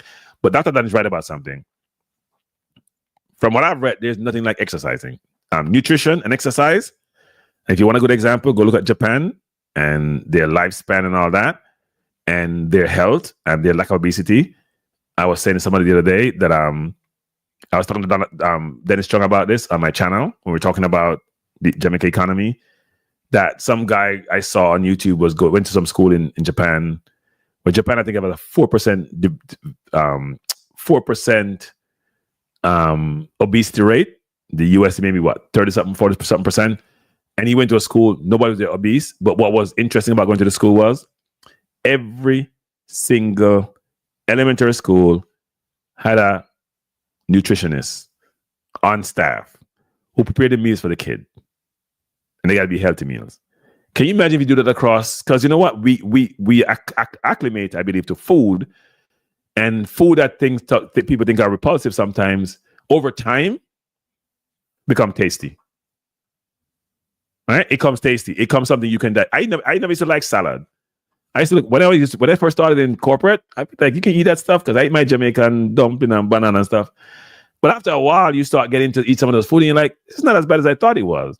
Because people said to me, dumpling is tasteless. And I'm like, what are you talking about? You ain't had dumpling. Then you realize that dumpling have no nutritional value and probably not as tasty as you think it is. Because you're doing it with oil and butter and sort of sugar in it. You think it's that great. And nutritional value and in pure form, you didn't get no taste. You can put some olive oil on your salad and it tastes just as good as a dumpling. But anyway, I digress. Let me say this. Thanks for being here. I appreciate you being here. I would go out by saying this. I'm into the love thing, not the war thing. We should gotta be peaceful with each other. We have to support each other, engage each other, treat each other with respect. And if we do, life will be better and it'll be a better place. And on the football element, for those people in Jamaica, we're talking about restrict who come in and we shouldn't do X, Y, Z, and too many players coming in. I hate to tell you this. But if Pika give people the citizenship, more are coming and more will come. And I predicted this at the house. I predicted this a long time ago. If Mason Greenwood comes, we're going to follow him. Dr. Dan, me and take no more call just because of you, Dr. Dan. Kranky, I won't be long. Nah, I just got home, so like I've been watching, just commenting and stuff like that. But yeah, what's good? Just want to expand a little bit on we do the AI thing a little bit, but since you're on diabetes, right? Yeah. I think that AI does a good job of disseminating the information, right? Yep. But let's look at it like this, right? When you have, like you mentioned, you're talking about dumpling, right? Dumpling is all starch. So what happened is, when you have dumpling is carbohydrates. Carbohydrates breaks down to fat. Fat breaks down to sugar. So that's why people with diabetes cannot. The chemical, they're not supposed to eat, bread and all that stuff because that breaks down into sugar. People with diabetes have issue with the insulin. So what happened is, when you have diabetes, Kranky, the sugar stay in your blood. Normally, the insulin takes up the sugar from your blood and put it in your cell as a energy source. But because the insulin not working, it stays in there. So I guess the point I'm trying to say, how does AI make that treatment? So here's the treatment going to be, because I've done this research. It's going to artificially produce the insulin to take the sugar into the blood. I'm telling you, Dr. Dan, it's going to artificially produce that insulin, because sometimes we're trying to do some reversion. It's going to produce the insulin that take the sugar into the blood. That's what it's going to do. Okay. That's how AI going to fix that. I'm telling you. But that's what I'm saying. So here's the thing, Kranky, like I said. Remember, AI is programmed. Those programs has to be programmed by a human mind. The human mind that programs AI needs to know this information. There has to be expert in that area in order to put that in the system, right? Yeah. So what the assumption you're not making is that you're not making the assumption that the people who are doing the coding are working with people and expert. It's like going to it's like when you go to movies, people. They bring in doctors and lawyers and engineers and scientists in some of these movie studios and work with the actors and give them real life to make it as real as possible. It's the same concept. I get experts to come in to inform it, to know what I'm coding so it actually makes sense. Okay, boom, true. But do you know that everybody situation is slightly different. So the problem is now, right? Okay, let's look at surgery, right? So right now, the other day I did a robotic surgery for somebody with a gallbladder, right? Yeah. So that was robotic. So what they do, you actually ride the gallbladder, or you actually ride a robot. The robot has different hands, right? You need somebody to, if the, say for instance, the robot hands get stuck on each other, you as a doctor cannot scrub out and go move that, because what's going to happen, you're gonna contaminate yourself. So you need a human being to do stuff like that. So Right. you cannot. So it's like programming the robot to do all this stuff. You need human mind. They're subjected to just like how we're subjected to error, they are as well. So they cannot do everything. That's not even possible, right? And on top of that, for us mentally and psychologically, we need human to human interactions. That's all that stuff. No, Dr. Dan, let me say this, Dr. Dan. Fever, let me tell you this. If you came here 20 years ago, say 25 years ago, and we say a car could drive itself, we'd say you're out of your mind. How is a car gonna cross a 6-lane highway from a stop sign, for example? We'd say that's not possible, right? It's possible. Yeah. It's possible. Actually, Kranky, you're right. I went to San Francisco the other day. There's a car that drives by itself. There's one in San Francisco. Yeah. I was in San Francisco. Way more drive by itself. Way more drive by itself. Yes. It's AI, but I think somebody's in the AI driving it. I'm actually gonna No. Some of them, there's nobody driving it. You know what I'm talking about, right, Kranky? But I'm saying, if you go to California, for example, go to San Francisco, they have self-driving taxis. Yes. I was there. I forgot It's a more controlled environment because the streets are mapped out, the roads are mapped out, but it has all these cameras which picks up movement and can identify. If you're driving in a Tesla, for example, you can see on the side of the road in the Tesla how it taking out the shapes. I rented an electric car when I was in Dallas, and I was like, "Wow, is this where we are truly?" We as human beings give ourselves so much credit. We don't believe anybody can be as great as we are. We don't think anything can be great as we are. I think, but Kranky, the common denominator you're trying to understand, it's us. It's human nature. It's human mind that's putting this information in the. I understand. I understand. So we're gonna program it to be just like us. Better than us, actually. Yeah, but here's the question I have too: how many human beings are willing to let a robot operate on them and do all this stuff without any human mind around them? Are you okay with that, Kranky? I know you. No. I know you have trust issue against that. I will never get comfortable with just a robot doing it at this point in time, because here's one of my concern. You have to test that. So you know what? So electricity goes out. What the hell happened? Right? There's so many different factors I think about. You gotta have contingency plan for everything, right? So if somebody hack into the robot or the system, what happens? There's so many things you're thinking about. Because a human being is an individual. Nobody can hack into you. You could have a seizure or something could happen to you, right? But it won't be because of somebody remotely someplace doing it. It's what you're doing, right? So I do agree there's some things there which are concerning. But in general, in terms of level of accuracy, human beings are some of the most flawed things on the planet, frankly. Okay, so let's. Wait. Back to that one thing. You know, most accidents are caused by human error. A lot. Car, plane crash, all human error. Yeah. The planes are not flight by. How many plane crash we see caused by the system or by the computer? Yeah, but that's just what I'm saying. But Kranky, there's flaws in everything we do. Just like you mentioned, right? Let me tell you something. You know when you do a surgery, right? We give you consent. We say, listen, this and that may happen, right? Yeah. There's no perfect situation, right? Same thing with. So remember, think about it. Like I said, it's us that's programming the robot. So we are subjected to error. So we're subjected to put something in there. Because remember, the robot can do what we say. If we say jump, they only could do what we say, right? Right. So we're subjected to put in error code. Remember, just like guns. Like, let's look at guns, right? If you find a gun will stick, right? Even though the gun is programmed by somebody else, it will stick. You're like, why is it stick? Several reasons that can be the reason why the gun is sticky, trying to shoot it, right? So it's kind of similar to that situation. Yeah, look, right? I do think the machine is only as good as the people who are making the adjustment to it, right? Or that's why my argument is that AI can never take over. Wait. Let me finish. But over time, when we set it up, because you're talking about efficiency and productivity and speed, right? A lot of that is what it's all about. And accuracy and exactness. Human beings are flawed. If you put a process in place where you have checks and balances, so you have Dr. Dan coded system, Kranky checks it. Duras do an oversight. It's set, it works, it fixed, right? Mhm. Then it will work based on how it's prescribed to work. I'm gonna give you one example before you leave. I used to work I used to work on Wall Street, right? We had a system where somebody coded something wrong, right? Yeah. It sat there for years, right? It didn't anticipate a situation occurring. A trade occurred in a situation and cost the company $20 million because something was anticipated, right?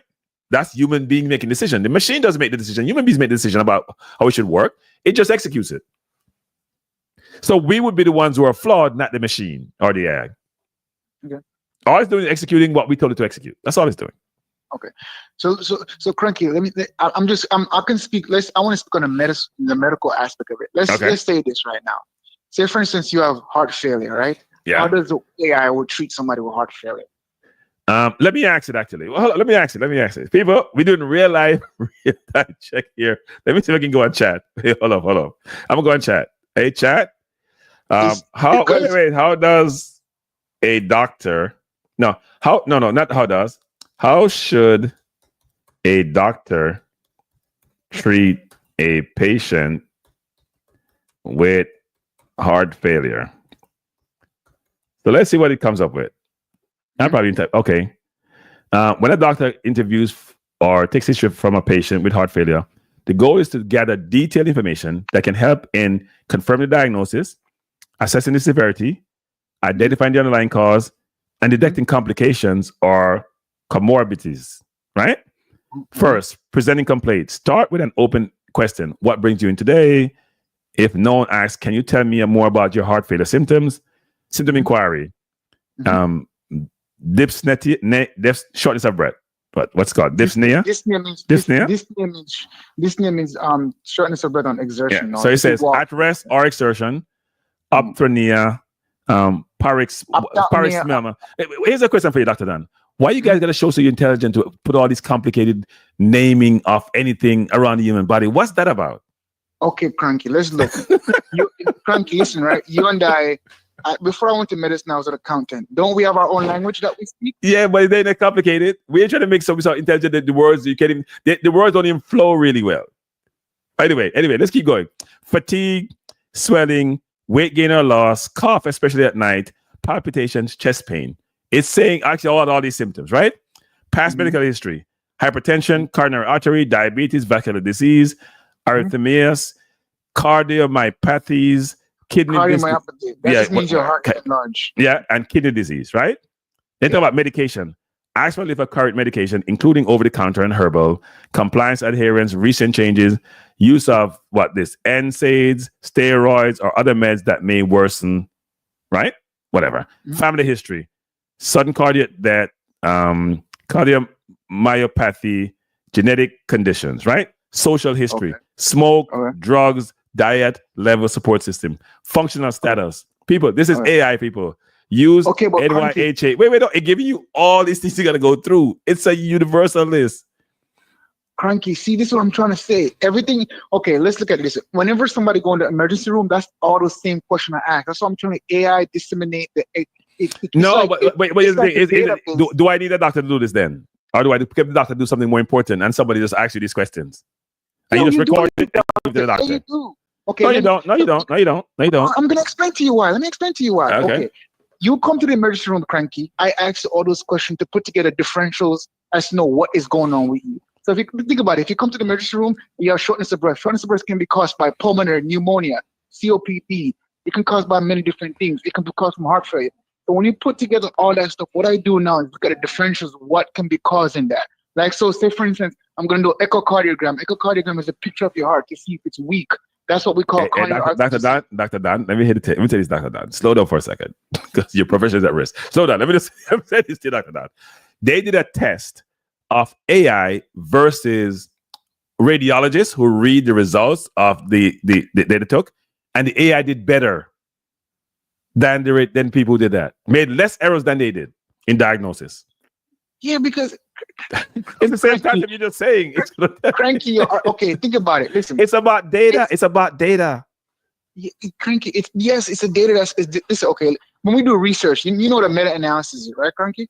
No, I don't actually. Okay, you know, a meta-analysis when you draw in research, meta-analysis when you draw data from different studies and put it together and come up with one conclusion. Okay. That's what I meant analysis. Yeah. So AI is like that. AI is in the sense that it's draw these numbers from everywhere else and come up with it. That's what the coding is. Yep. So basically, it's like when you go to the library, right? You know, you go to the library, you go in the library, you go in the book, you pick up every book. Yeah. AI just summarize all that. No, Dr. Don, we agree with you. The problem is you having a machine that's going to do it in 2 seconds, and doctor going to have to go back to their memory and try to think, and by that time you're probably dead already. No, that is good because listen, Kranky, I'm telling you right now, we have medical website where, say for instance, I need to give a certain amount of drugs to. Okay, so let's go back to diabetes, right, or blood pressure. So when you give, the reason why the kidney is so important, that's why people need to drink water. All these people in the stream and start drinking bug juice. Right. Okay. The reason why the kidney is so important, it flushes out toxins. So whenever I'm giving you a certain medication, I have to make sure the kidneys function. So I just have to decrease the medication, right? I don't know. Some of those stuff I don't remember, right? So I have to go on a particular website who people house those websites and update it and put it together.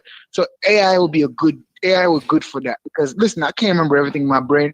Think about it. They say we only use 3% of our brain. I don't know. You know what I mean? And humans are smart.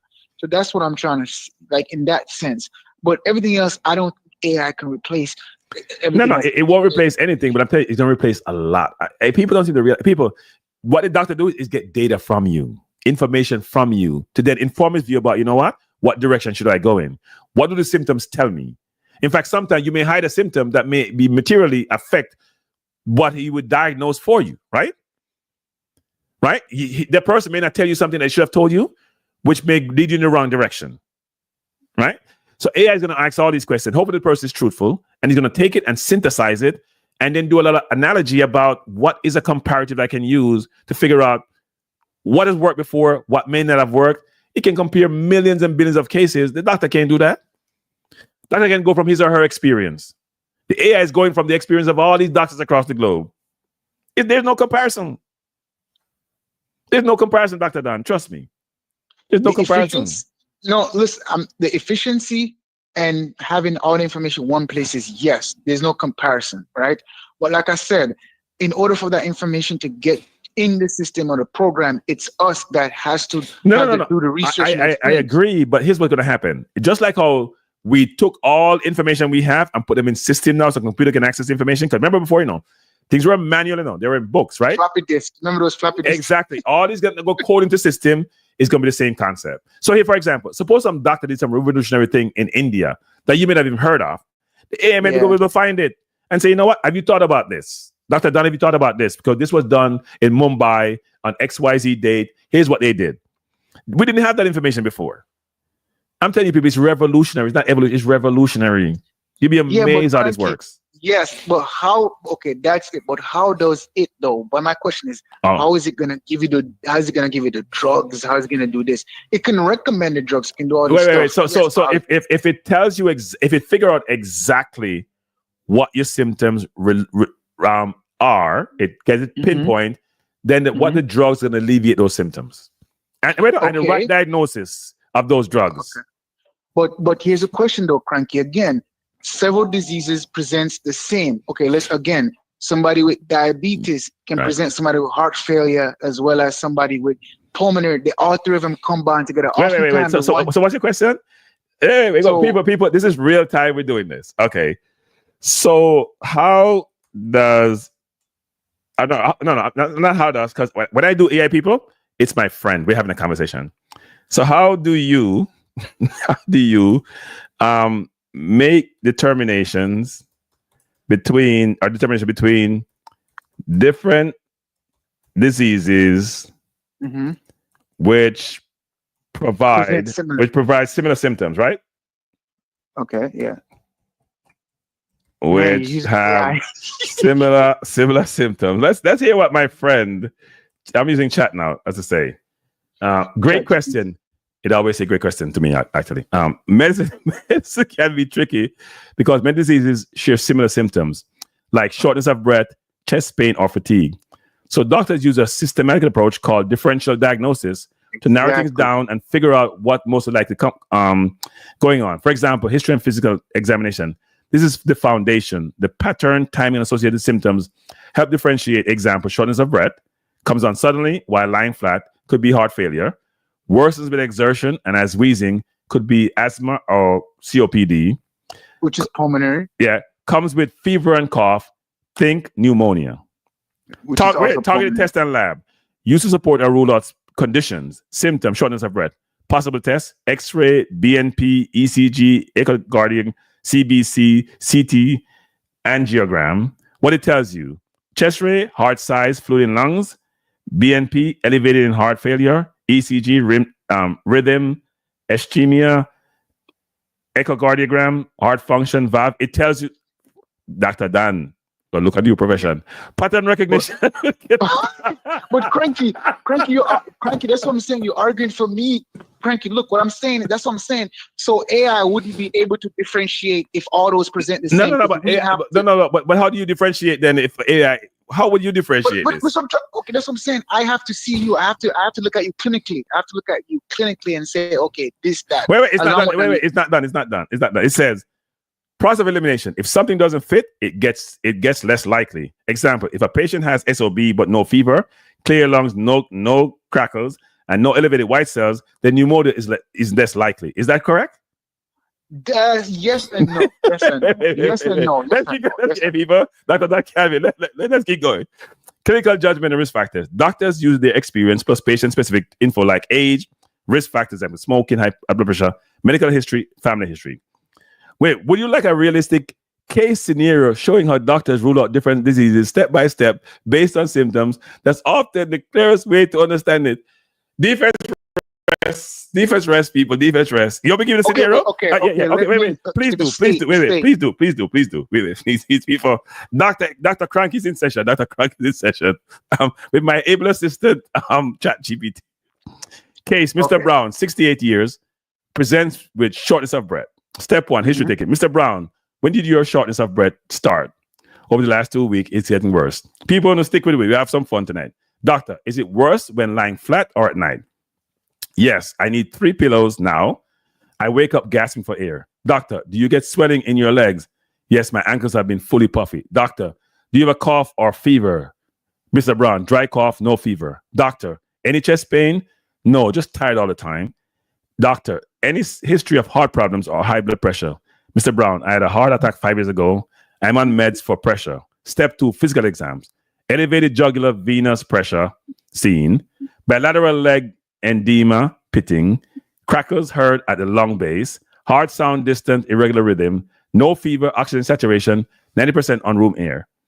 Step 3, ordering tests. ECG shows arterial fibrillation. Check X-ray, enlarged heart fluid in lungs. BNP very high, suggests heart failure. Endocardiogram, ejection fraction, 35% normal versus is less than 55%. CBC normal, rules out anemia, infection. D-dimer normal, rules out PE, right? Step 4, differential diagnosis considered. Possible causes, heart failure, COPD, pneumonia, etc., whatever. Suggestion clues, arthronemia, PND, edema, crackles, and large heart. Ruled out by confirmed. Then the other 3, COPD, pneumonia, anemia, pulmonary. It has no wheezing, no smoking, no fever, no productive, no polar, no normal CBC, no chest pain. Ruled out. So they confirm it is heart failure, eptonia, PND, anemia. What were the clues that given that? It's heart failure. Final diagnosis: decompensated congestive heart failure, likely due to uncontrolled hypertension and arrhythmia. Management plan: start diuretics, furosemide for fluid overload, manage atrial fibrillation, restrict fluid and salt intake, follow up with cardiology. Hey, Mr. Cardiology, is this good treatment based on just what Dr. Spencer did? Would you suggest that this would go in the right direction? Wait, hold up. I'm losing you. Hold up. Go ahead. Dr. Dan, go ahead. Yeah. Okay, Kranky. All right.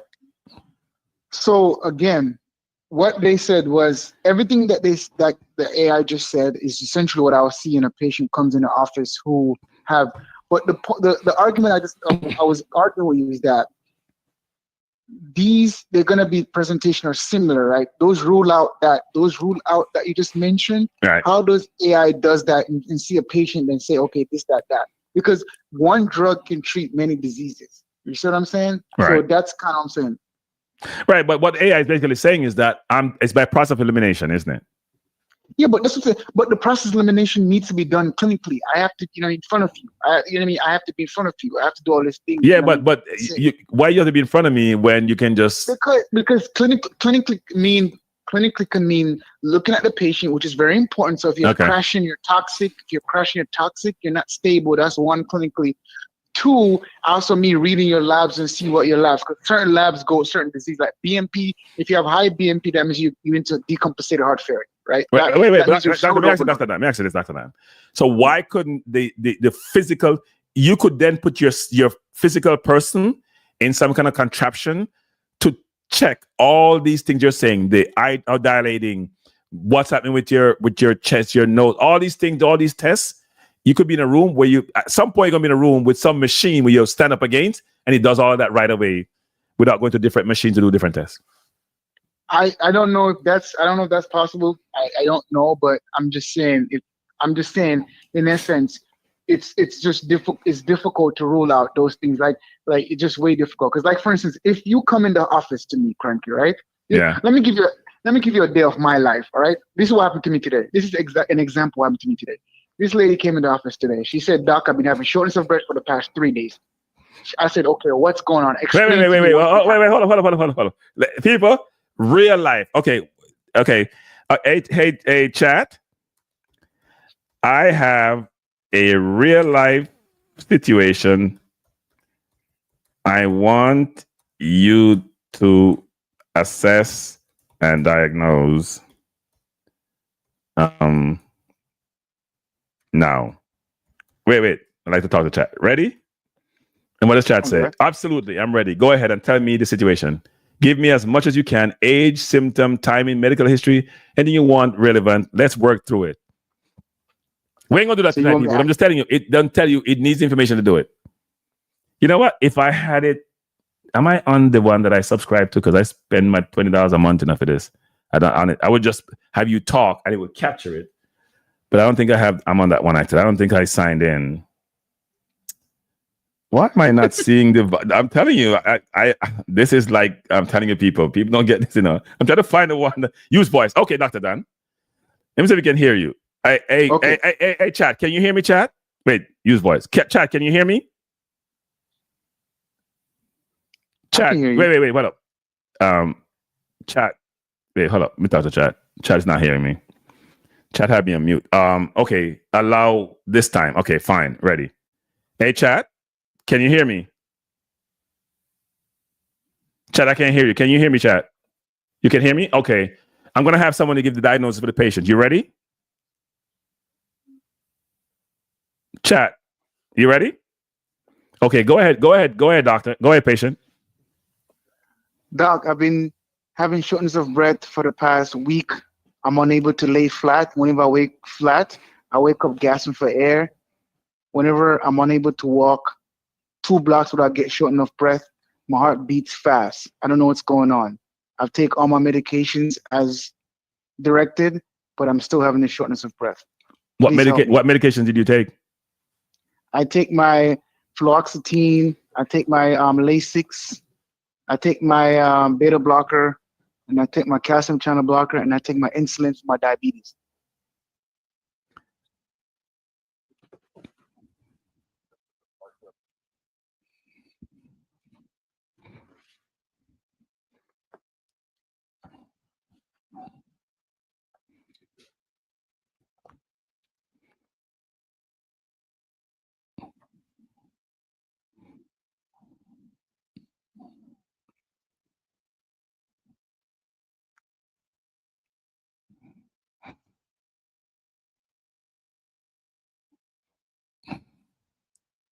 No swelling in my legs or my abdomen. Wait, hold on. 1 second. They can't hear me. Oh. All right. Hold up. Man, Kranky, this is actually good. Hold on, I'm trying to do something where I can. They can't hear now. Damn, this is. Chat. We have to come back to you, chat. We have to come back to you, chat. Let me talk to you later. All right. Hey, Lee Young said he can hear. Lee Young said he can hear. No, they can't hear. They can't hear. Drew. Can you guys hear that? See, Drew Ross said they can hear. Yeah. Okay. Go ahead. They may not be able to know. Go ahead. Ask chat. Go chat. We're coming back. Okay, chat. We're listening now. Go ahead, doctor. Yeah, I haven't been having no swelling, but I cannot walk more than 2 blocks without stopping to catch my breath. I've been having some cough, and the phlegm is white with yellow and red.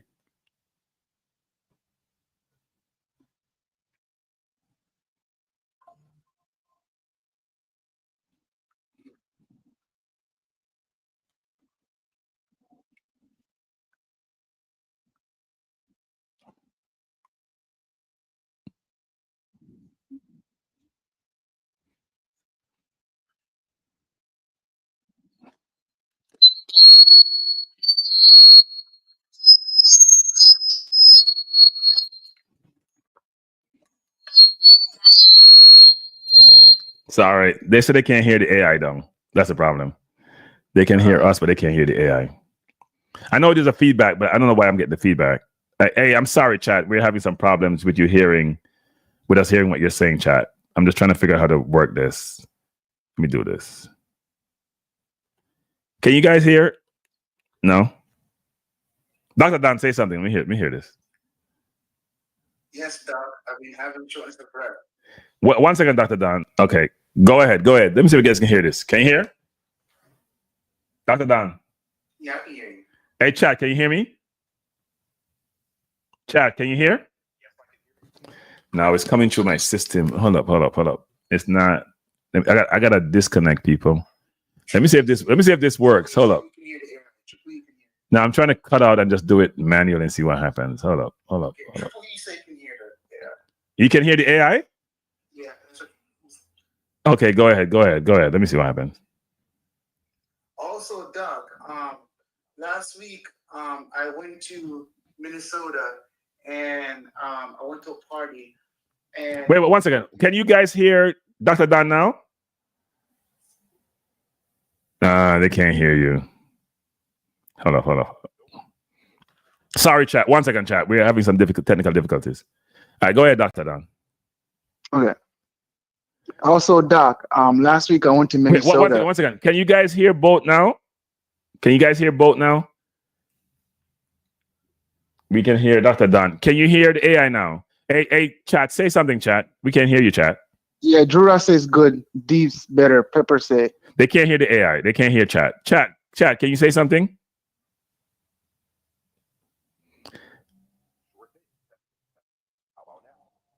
It said, can you guys hear it? It just says testing. No? Damn. I can hear it. No, I know you can. Okay. Go ahead. Chat, give me another testing, chat. Chat, give me another testing. Hey, chat. Can you do a test again, chat? Can't hear you. Chat, you're not hearing me? I don't think chat is hearing me. Okay. No, they can't hear chat. They can't. It's all right. Let me try to turn it.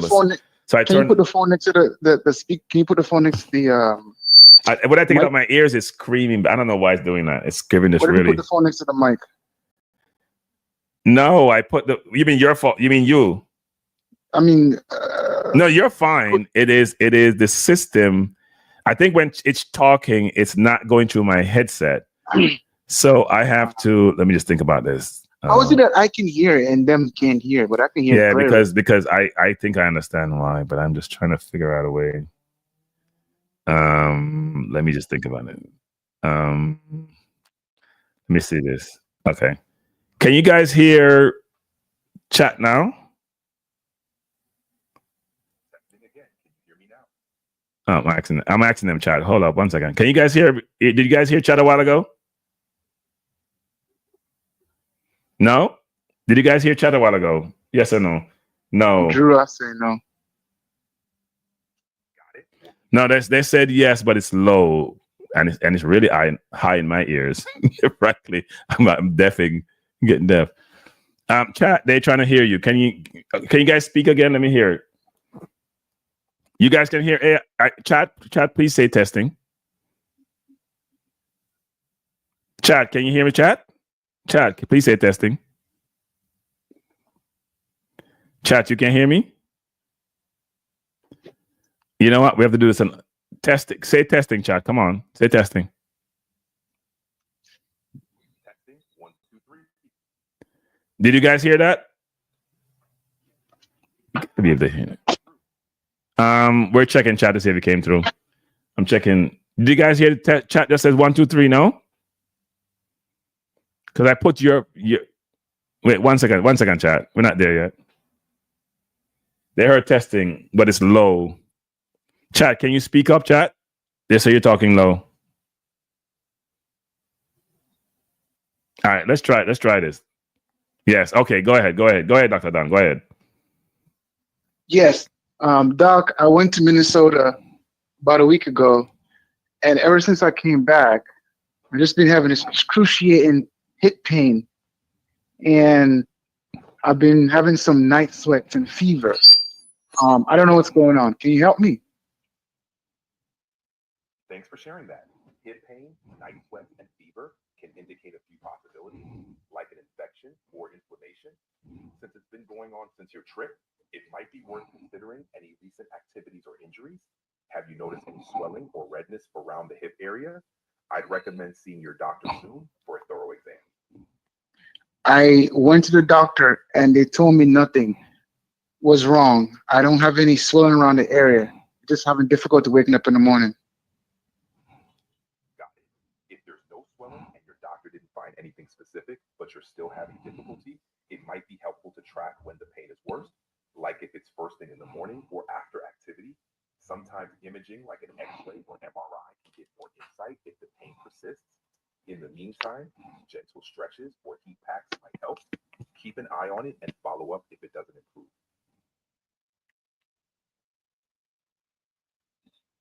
What's up? Work, Dr. Don? Jesus, this is loud. People, it's a book. I can't hear myself. Dr. Don, you did hear that? Yeah, I heard. Does it make sense? So yeah, so this goes back again. That's what. Hey, chat. Thank you, chat. I appreciate you. Have a good day. Bye. So I said bye to chat. Okay, go ahead. Okay, so Kranky. All right, so here's my take, right? Here's the take. I'm gonna be quite frank. I'm gonna say this on that. I use ChatGPT to help me write of course you do. And stuff like that. So to write essays. So I'm not research paper. I use ChatGPT to help me with that. If you did, I'm very disappointed in you if you didn't.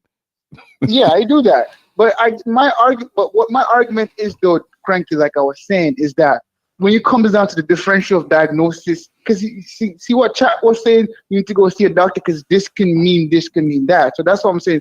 The differentials is wide. You know why it said that, people? You know why it said that? You know why it said that? That's what they tell it to say.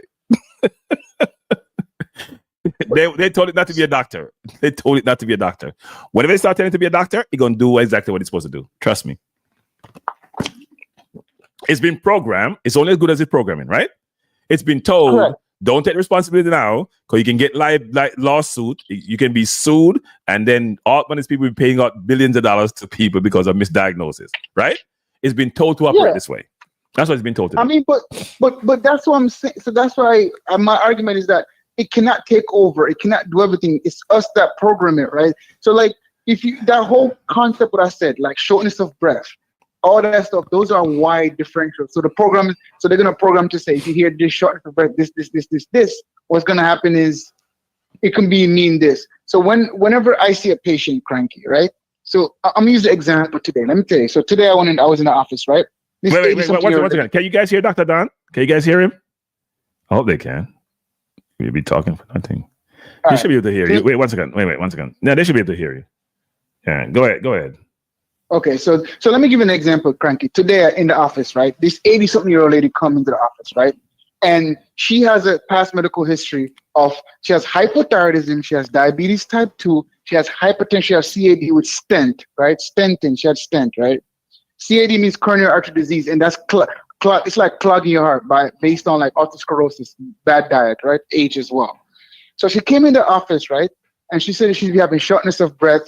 She cannot really sleep. She used to be able to go work out and stuff like that. She's slowing down. That can mean aging because she's 82, right? That can also mean her heart is going bad, right?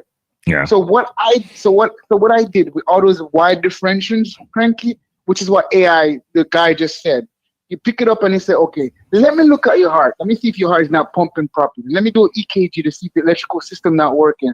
If you have swollen legs, that means your heart not pumping properly. So I'll give you some medication to feed out.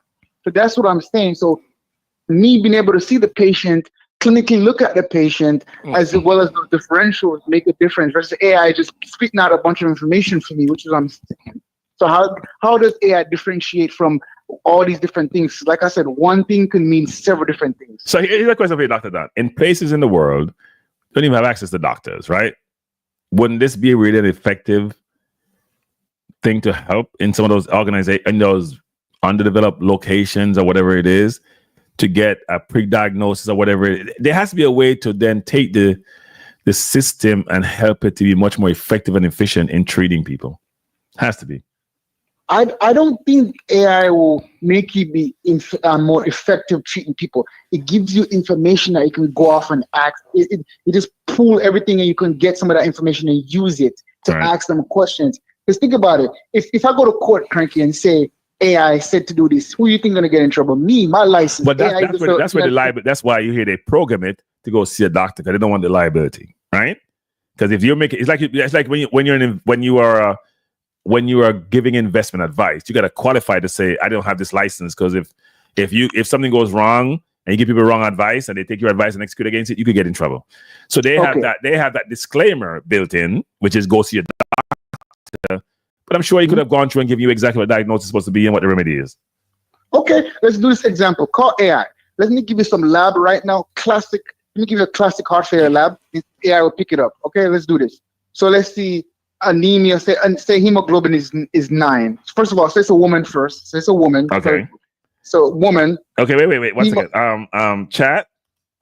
I need another diagnosis. Okay. All right, go ahead. Okay, so so 60-year-old woman. Wait, 1 second. You know what? I'm not even do this. Why can't I see? All right. Chat. Here we go again. Go ahead. So interpret these labs for me, Doc. Hemoglobin is 6. Hematocrit is 16. A1C is 9.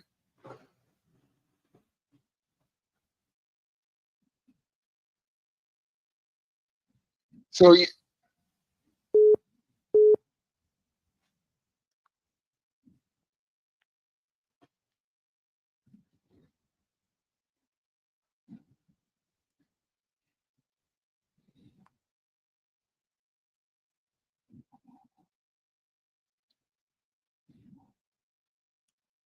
you see what I'm saying, Kranky? I can't even give the numbers all together. It's just telling me, it's suggesting what that hemoglobin mean, which is good, right?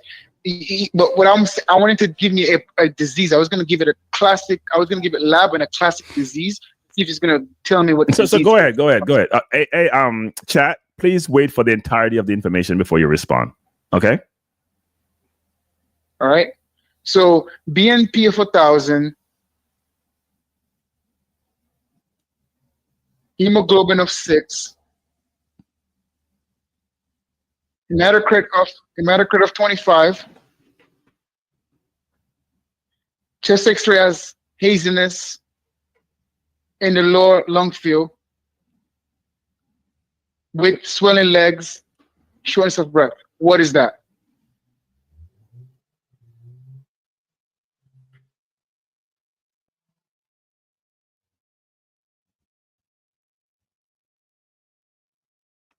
Chat, do you have a diagnosis?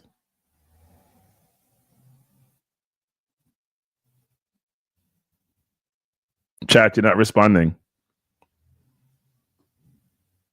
Okay, Kranky, your chat failed us, man. Wait, hold on. Wait. Hey, Chat, can you hear me? I don't know what's happening to Chat. Chat, can you hear me? You know, let me redo this. We're not giving up on this, people. See, Kranky, No. Hold up. Human beings fail us too. Wait, I think something is wrong. I think I did something wrong. Hold up. We ain't failed. Don't get excited.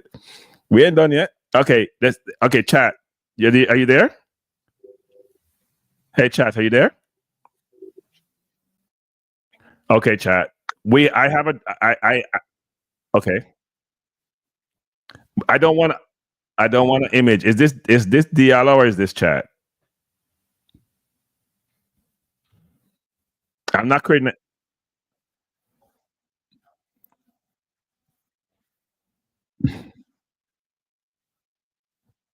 Okay. All right. Okay. All right. Go ahead, doctor. Hospital. I just came from the hospital and my labs read troponin of 58, BNP of 1,000, CBC, anemia, A1C is 12. Kranky, that's what I'm saying. Wait. Yeah, you know. Okay. Let me stop this. People, it's rushing. Let me type it in. Okay. Let me type it in. Good. Okay, so let's go. Let me give you the lab values. Yeah. Let me give you lab values. Okay. So lab values. So wait. So what do you call it? What do you call it? We call this lab values. Just say lab values. Lab values. Okay. Yeah. So just say interpret these LABS values for me. Okay. One second. Interpret these lab values. Okay, let's go. Okay, so sodium of 131. Sodium of 131. Okay. Potassium of 3.2. Potassium of 3.2. Okay. Creatinine of 2 and BUN of 17. Creatinine of 2 and what? BUN, just bun, like BUN of 17. Okay. And then, so now you're gonna say hematocrit. Spell that. Just put HBG. HBG. Okay. Yeah. Of 30. Yeah. Hemoglobin of 9. Okay. All right. And then you could say chest X-ray shows pleural effusion. Shows what? Pleural effusion in the left lower lobe of the lungs. What is pure effusion? Plural, like pleural. Pleural effusion. Okay. Yeah. In the lower lungs. In left lung? In left lower lungs. It doesn't matter. It's just, I'm essentially saying there's fluid in the lungs. Yeah, left lower lung. Okay. And on physical, that's it. I don't want to get. I want to see if they could pick up what it is. I just want to see if they pick up what it is. Cool. Let's go. Interpret these lab values. Okay. Let's see what it comes back with. Thanks for the detailed lab values. Let it talk to the chat. Let it talk so we can all hear what it's saying. Wait. Hold up. No, I'm trying to find it. It's not talking it. Hey, hold up. Voice enabled ended. Can you provide me the lab values you just came up with? Hey, chat, can you read back the lab values you just came up with? It says start a new chat to use. Okay, I have to do a new chat. Can't do it. Okay, let's see what it has. It says lab values interpretation. This is low sodium, hyponatremia. In heart failure, low sodium often reflects fluid overload and neurohormonal activation, especially ADH secretion. It can also reflect poor perfusion to the kidneys or excessive diuretic use. Potassium 3.2. This is low potassium hypokalemia. Could be due to diuret. You got that? Yeah. So okay, Kranky. So what I was trying to say is those lab that I gave you was a classic heart failure lab. Okay. Anybody comes in, classic heart failure. Because guess what? The lungs has fluid. That means the heart is not pumping. All the fluid is backing up into the lungs.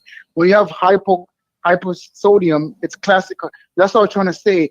If I give those labs, can AI interpret and say, yo, you have... Wait. One second. Thanks for sharing. A troponin of 58 is really high and usually signals heart muscle damage. Most commonly, a heart attack. And a BMP of 1,000 strongly suggests that heart failure or significant strain on your heart. Hello. Mm-hmm. Did they tell you if you had a heart attack, or if it was something like unstable angina or not a heart condition? And are you feeling chest pain, shortness of breath, or anything else right now? Also, do you know if they did an ECG or echocardiogram while you were there? Interesting. That was before, actually, and then when you gave me the additional information, they come up with this.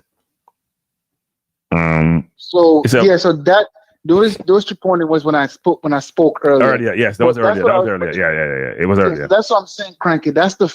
I don't know if it's just. It says let's break down one. Let's break each one down and interpret what they might mean in the context of someone with elevated troponin. So I think it took the previous information. And it says elevated troponin and pleural effusion on chest X-ray. I think it's a continuum, actually. I believe it's a continuum. So it says, we diagnose that this may be the case. Let's see what each of these things that you have, these values, translate into. I think you should use this when you're doing your diagnosis. That's what I would say. I think it's a second opinion that you can get. Would you agree? No, I'm not using AI. Absolutely not. Absolutely not. Hey, Dr. Dot, you can't save yourself. You can't save yourself. I'm sorry, you can't save yourself. No, but Kranky, what I'm saying is, right, AI is like, it's a library where you can zoom. Listen, the things that AI just said, Kranky, is 100%. Remember the time when you said we would come in and ask all these questions, smoking, drinking? Yeah. That is 100%, right? But what I'm saying is, I just gave an issue. Well, those labs I gave you was classic heart. If somebody come in the hospital with those labs, they have decompensated heart failure. I'm not hesitating. I know what to do with that. Okay. Hey, chat. I am disappointed. Wait a second. I'm disappointed. Wait. This should be funny. I'm disappointed in your response. The values I gave you are indicative of a classic heart failure. Why wasn't that your first response? There you hear what he says. You're absolutely right to expect a sharper and more direct response. And I appreciate you calling that out. Let's correct that now and give this a clinical clarity it deserves. Your values, let's break it down clearly and concisely. Your values plus imaging equal classic signs of decompensated heart failure. Let's break it down. Troponin, cardiac injury is present. This is often seen in acute decompensated heart failure, even without a classic heart attack. Troponin can rise in heart failure due to supply-demand mismatch, wall stress, or subendocardial ischemia. 2 BNP 1000 strongly supports heart failure diagnosis. This level indicates volume overload and increased verticular stretch. Additional labs consistent with heart failure, and he talks about sodium, potassium, creatine, hemoglobin, and XYZ.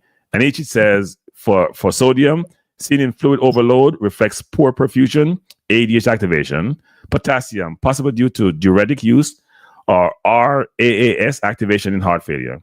Creatine. RAS. Well, I say RAS, RAS. Okay. Yeah, RAS is what causes blood pressure. I could have said another word, but anyway. Creatine elevated.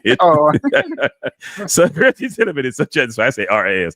Creatine elevated suggests renal dysfunction common in cardiorenal syndrome. And then bond 17 normal may still be significant given the elevated creatinine. Hemoglobin, anemia common in CHF, worsens oxygen delivery and cardiac workload. And then hematocrit, supports anemia can also be diluted in fluid overload. Mm-hmm. So what's your view on what it just says? Yeah. So Kranky, so essentially that patient has cardiorenal failure. That means the heart is so bad, Right. it's straining the kidney. Right. So it's like a circle. So remember, the kidney flushes everything. So we call it a cardiorenal syndrome, which is basically from decompensated heart failure. Anemia can mean that. So that's what I'm trying to point out.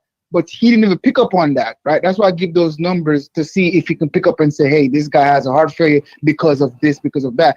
That's why I said you need us. You need a doctor. Wait. Okay, So chat. Why didn't you provide this answer initially? Why did I have to prompt you again for this information? You should correct this going forward. And hear what he says. You're absolutely right, and I owe you a genuine apology. You gave me classic heart failure data, and I should have recognized and stated that clearly and immediately. Instead, I went into cautious data-by-data mode instead of stepping back and seeing the clinical picture as a whole. Jesus, Lord help us. And may I leave the planet here? Which is what a clinician or assistant like me is supposed to do. Thank you for pointing that out. Seriously, you're not asking for answers. You're expecting clinical insight, accuracy, and urgency. And I didn't deliver that upfront. That's on me. I'm sure that moving forward, when you give clinical findings that paint a clear syndrome, that is one, I respond with concise diagnosis, supported by clinical reasoning, followed by next steps or concerns. If you're okay with it, we can keep going. If there's anything else you'd like to review, clarify, or explore, treatment options, follow patient, I'm fully locked in. Hey, Dr. Dan, use chat. People, that's how I use chat, right? I will challenge chat. I will challenge chat. I will say to chat, you know what? What you gave me was not correct because I know different. Because anything I search for, I try to get some information before I do it. And here's what you know what I should have done, which I didn't do? People, I apologize. I should have done this. I should have gone to Gemini 2.5 and said, given the facts and circumstances, is chat correct? That's what I do normally. Yeah. Kranky, listen to me, right? I'm telling you, I use ChatGPT religiously to do papers, and when I'm doing research, everybody does that. My argument is not that GPT is very efficient. You need efficiency for medicine because medicine has moved on from the 1900s when they used to smell the pee to see if you have diabetes. Nobody do that anymore.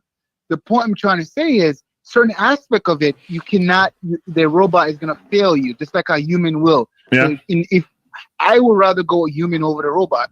Again, I can give 3 different scenarios. Remember, you can have 3 different scenarios that can cause one disease. Can chat figure that out? No, they can't. But what they can do is give you this symptoms should say this. Yes. At least for now, anyway. Yes. At least for now, yes. But it's good though. But it made a strong argument. But it's good. No, but I'm telling you, your job is in danger. This is the infancy, people. This is not the end. This is the infancy. There's few jobs. You know why I went into medicine? There's few jobs in this world that no matter how much creation they did, you will not lose it unless you do something egregious. No. Medicine is one of those. You jobs. won't lose it. It's going to be amended significantly. I'm telling you. Certain roles are going to change. It's like being an auditor, frankly. Its concept is similar, which is you won't need to go in and do the testing. You will do the outcome analysis. You're going to look at output. You're not going to look at all the other stuff that goes into the calculation and testing. Yeah, doing that. But Kranky, that's what I'm trying to say to you. The human aspect of it, where human wants interaction. Robots doesn't talk to you. Human wants interaction. Listen, Kranky, you know what? The pandemic when I had to treat patient over the phone. I can't touch them. I can't the human aspect of it. They want that. Yeah. Yes, the human aspect want that. That's just how we were built. So a robot can do certain things, yes. But you need that aspect, your doctor to talk to you and tell you this, because sometimes we need that assurance. A robot can't give you an assurance. What a robot going to tell you? You need somebody to give you assurance and say, nothing's going to happen, Kranky. If you take this medication, you're going to be fine. It's different. The robot can tell you the same thing, but a human telling you that is different. Well, it's different now, but that's like me and you being different. When I didn't grow up with iPad and iPhone. When kids do, it's natural to them. It was natural to me. I have to learn how to do it. To them, it's like eating chewing gum. That's what's gonna happen. I'm telling you. We're gonna end up talking to the robot. The robot gonna give me all these options. We have men dating women now who are robots. People,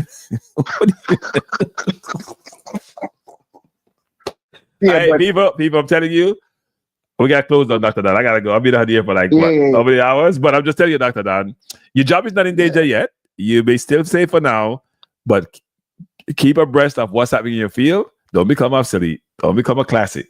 No, it's good. I mean, like I said, it's eye-opening, people. I'm telling you, it's eye-opening. It's eye-opening. It's eye-opening. Didn't I saw? Isn't our boy trying to make a robot? I thought he's trying to make a robot of what's his name? What's that guy name? The South African guy. I thought I saw a robot that they're making or something like that. Yeah, are they supposed to make a robot like walking, talking? You know what Musk is doing, which is very important, which I've thought about actually. I shouldn't say I've thought about it, and people think that way, but they're trying to put these things in your brain, right? People who may have initially start with people who have brain damage, but they're going to create superhumans. Actually, they put these neurons in your brain to then be able to bring back cells that have died or been killed or whatever it is. You're a football player, you get damaged in your head. They're doing a lot of those things. Actually. Yeah. Anybody come up with that, they're gonna be billionaires. They're gonna be trillionaires. But he's doing that. That's why he's always making a lot of money, because he's doing that right now. He's doing that right now. They come up with these new links to connect all the people got seizures, epilepsy, all that stuff. Yeah. Seizure and epilepsy is for electrical. So in your brain is electrical charge. So seizure, epilepsy. Yeah. That means your electrical wiring is off unit. So if you can get that to work, then that's different. But it's different, Kranky. The human anatomy is different it's not just all electrical. So it's going to take a lot of work. No, it will, but I'm telling you, it's going to get there. I'm telling you. It's all about data, people. Probably not in your lifestyle. Probably not in our lifetime. Probably not. But they're doing, Musk is having, what Musk has done really well, because he had the capital, is invest in some of these things. You only need 1 or 2 to hit, You don't hit 10 to the hit. You need 1 or 2 to hit, and as you're saying, you're a billionaire, trillionaire. You only need a few of them to hit and do well. So anyway. Well, I'm gonna stick to the good old. Somebody mentioned it's called Neuralink. Yep. I'm gonna read up on that. I'm gonna check that out. But I'm not ready to go declare putting a chip in somebody's brain and imagine people. You put something in your brain and you don't become a genius. You could become that trillionaire. I'm not ready for that yet, Kranky, because the problem is the neurons of your cells were programmed with a certain amount, and then they die off after a certain time. So essentially what they're doing is make you live longer by doing all these things. If that's the case, I need to buy that because I don't want to die. I'm not sure if I'm ready to die. I don't want to die. So all right, Dr. Dan, I appreciate you, sir.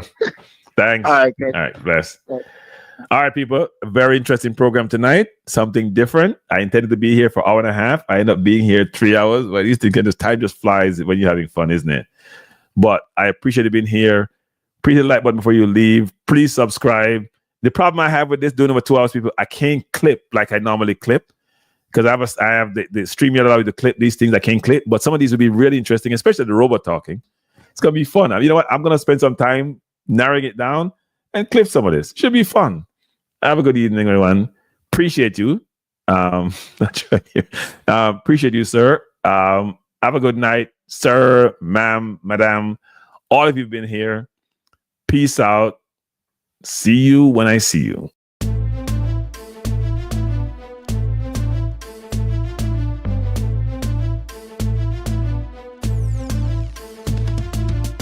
Kranky life is the best to be now. For the best sports talk and it's free, yo. Kranky life will be your guiding light by keeping you informed both day and night. Kranky life, tell them. Kranky life, heed them. Kranky life, want them. Kranky live. From the course to the field, we'll never lose because Kranky has the hottest news. With expert analysis, we break it down. Our in-depth coverage is best in town. Kranky live. Tell them. Kranky live. Heed them. Kranky live. Want them. Kranky live. Kranky live where the sports is spicy and where we keep the discussion lively. Kranky live. Get to know the name because Kranky analysis is never lame. Kranky life, give me my Kranky life. I want my Kranky life. Must have my Kranky life. Whether it's football or track and field, you know Kranky. is the will. So join the journey through victory and defeat and subscribe and don't miss a beat of Kranky life. Tell them, Kranky life. Heed them, Kranky life. Want them, Kranky life. If you're from England or USA, from Kingston or Bombay, from Kenya or Canada, Lagos or Havana, visit Kranky Live. Tune into Kranky Live. Like up Kranky Live. Subscribe to Kranky Live. Kranky Live coming to you on weekdays. Kranky Live sometimes on Sundays. Pull up a chair and take a seat because Kranky will always bring the heat. Kranky Live. Me say fi tell them Kranky Live. Me say fi heed them Kranky Live. On them Kranky Live. Kranky Live will be around. Kranky Live is the best in town. Me say fi heed them. Me say fi want them. Me say fi heed them. Want them, heed them, want them. Kranky Live. Kranky Live. Heed them. Want them. Heed them. Want them. Kranky Live. Kranky Live. Heed them. Want them. Heed them. Want them. Heed them. Want them. Kranky Live. Kranky Live. Kranky. Heed them. Want them. Heed them. Want them. Heed. Want. Heed. Want. Heed them.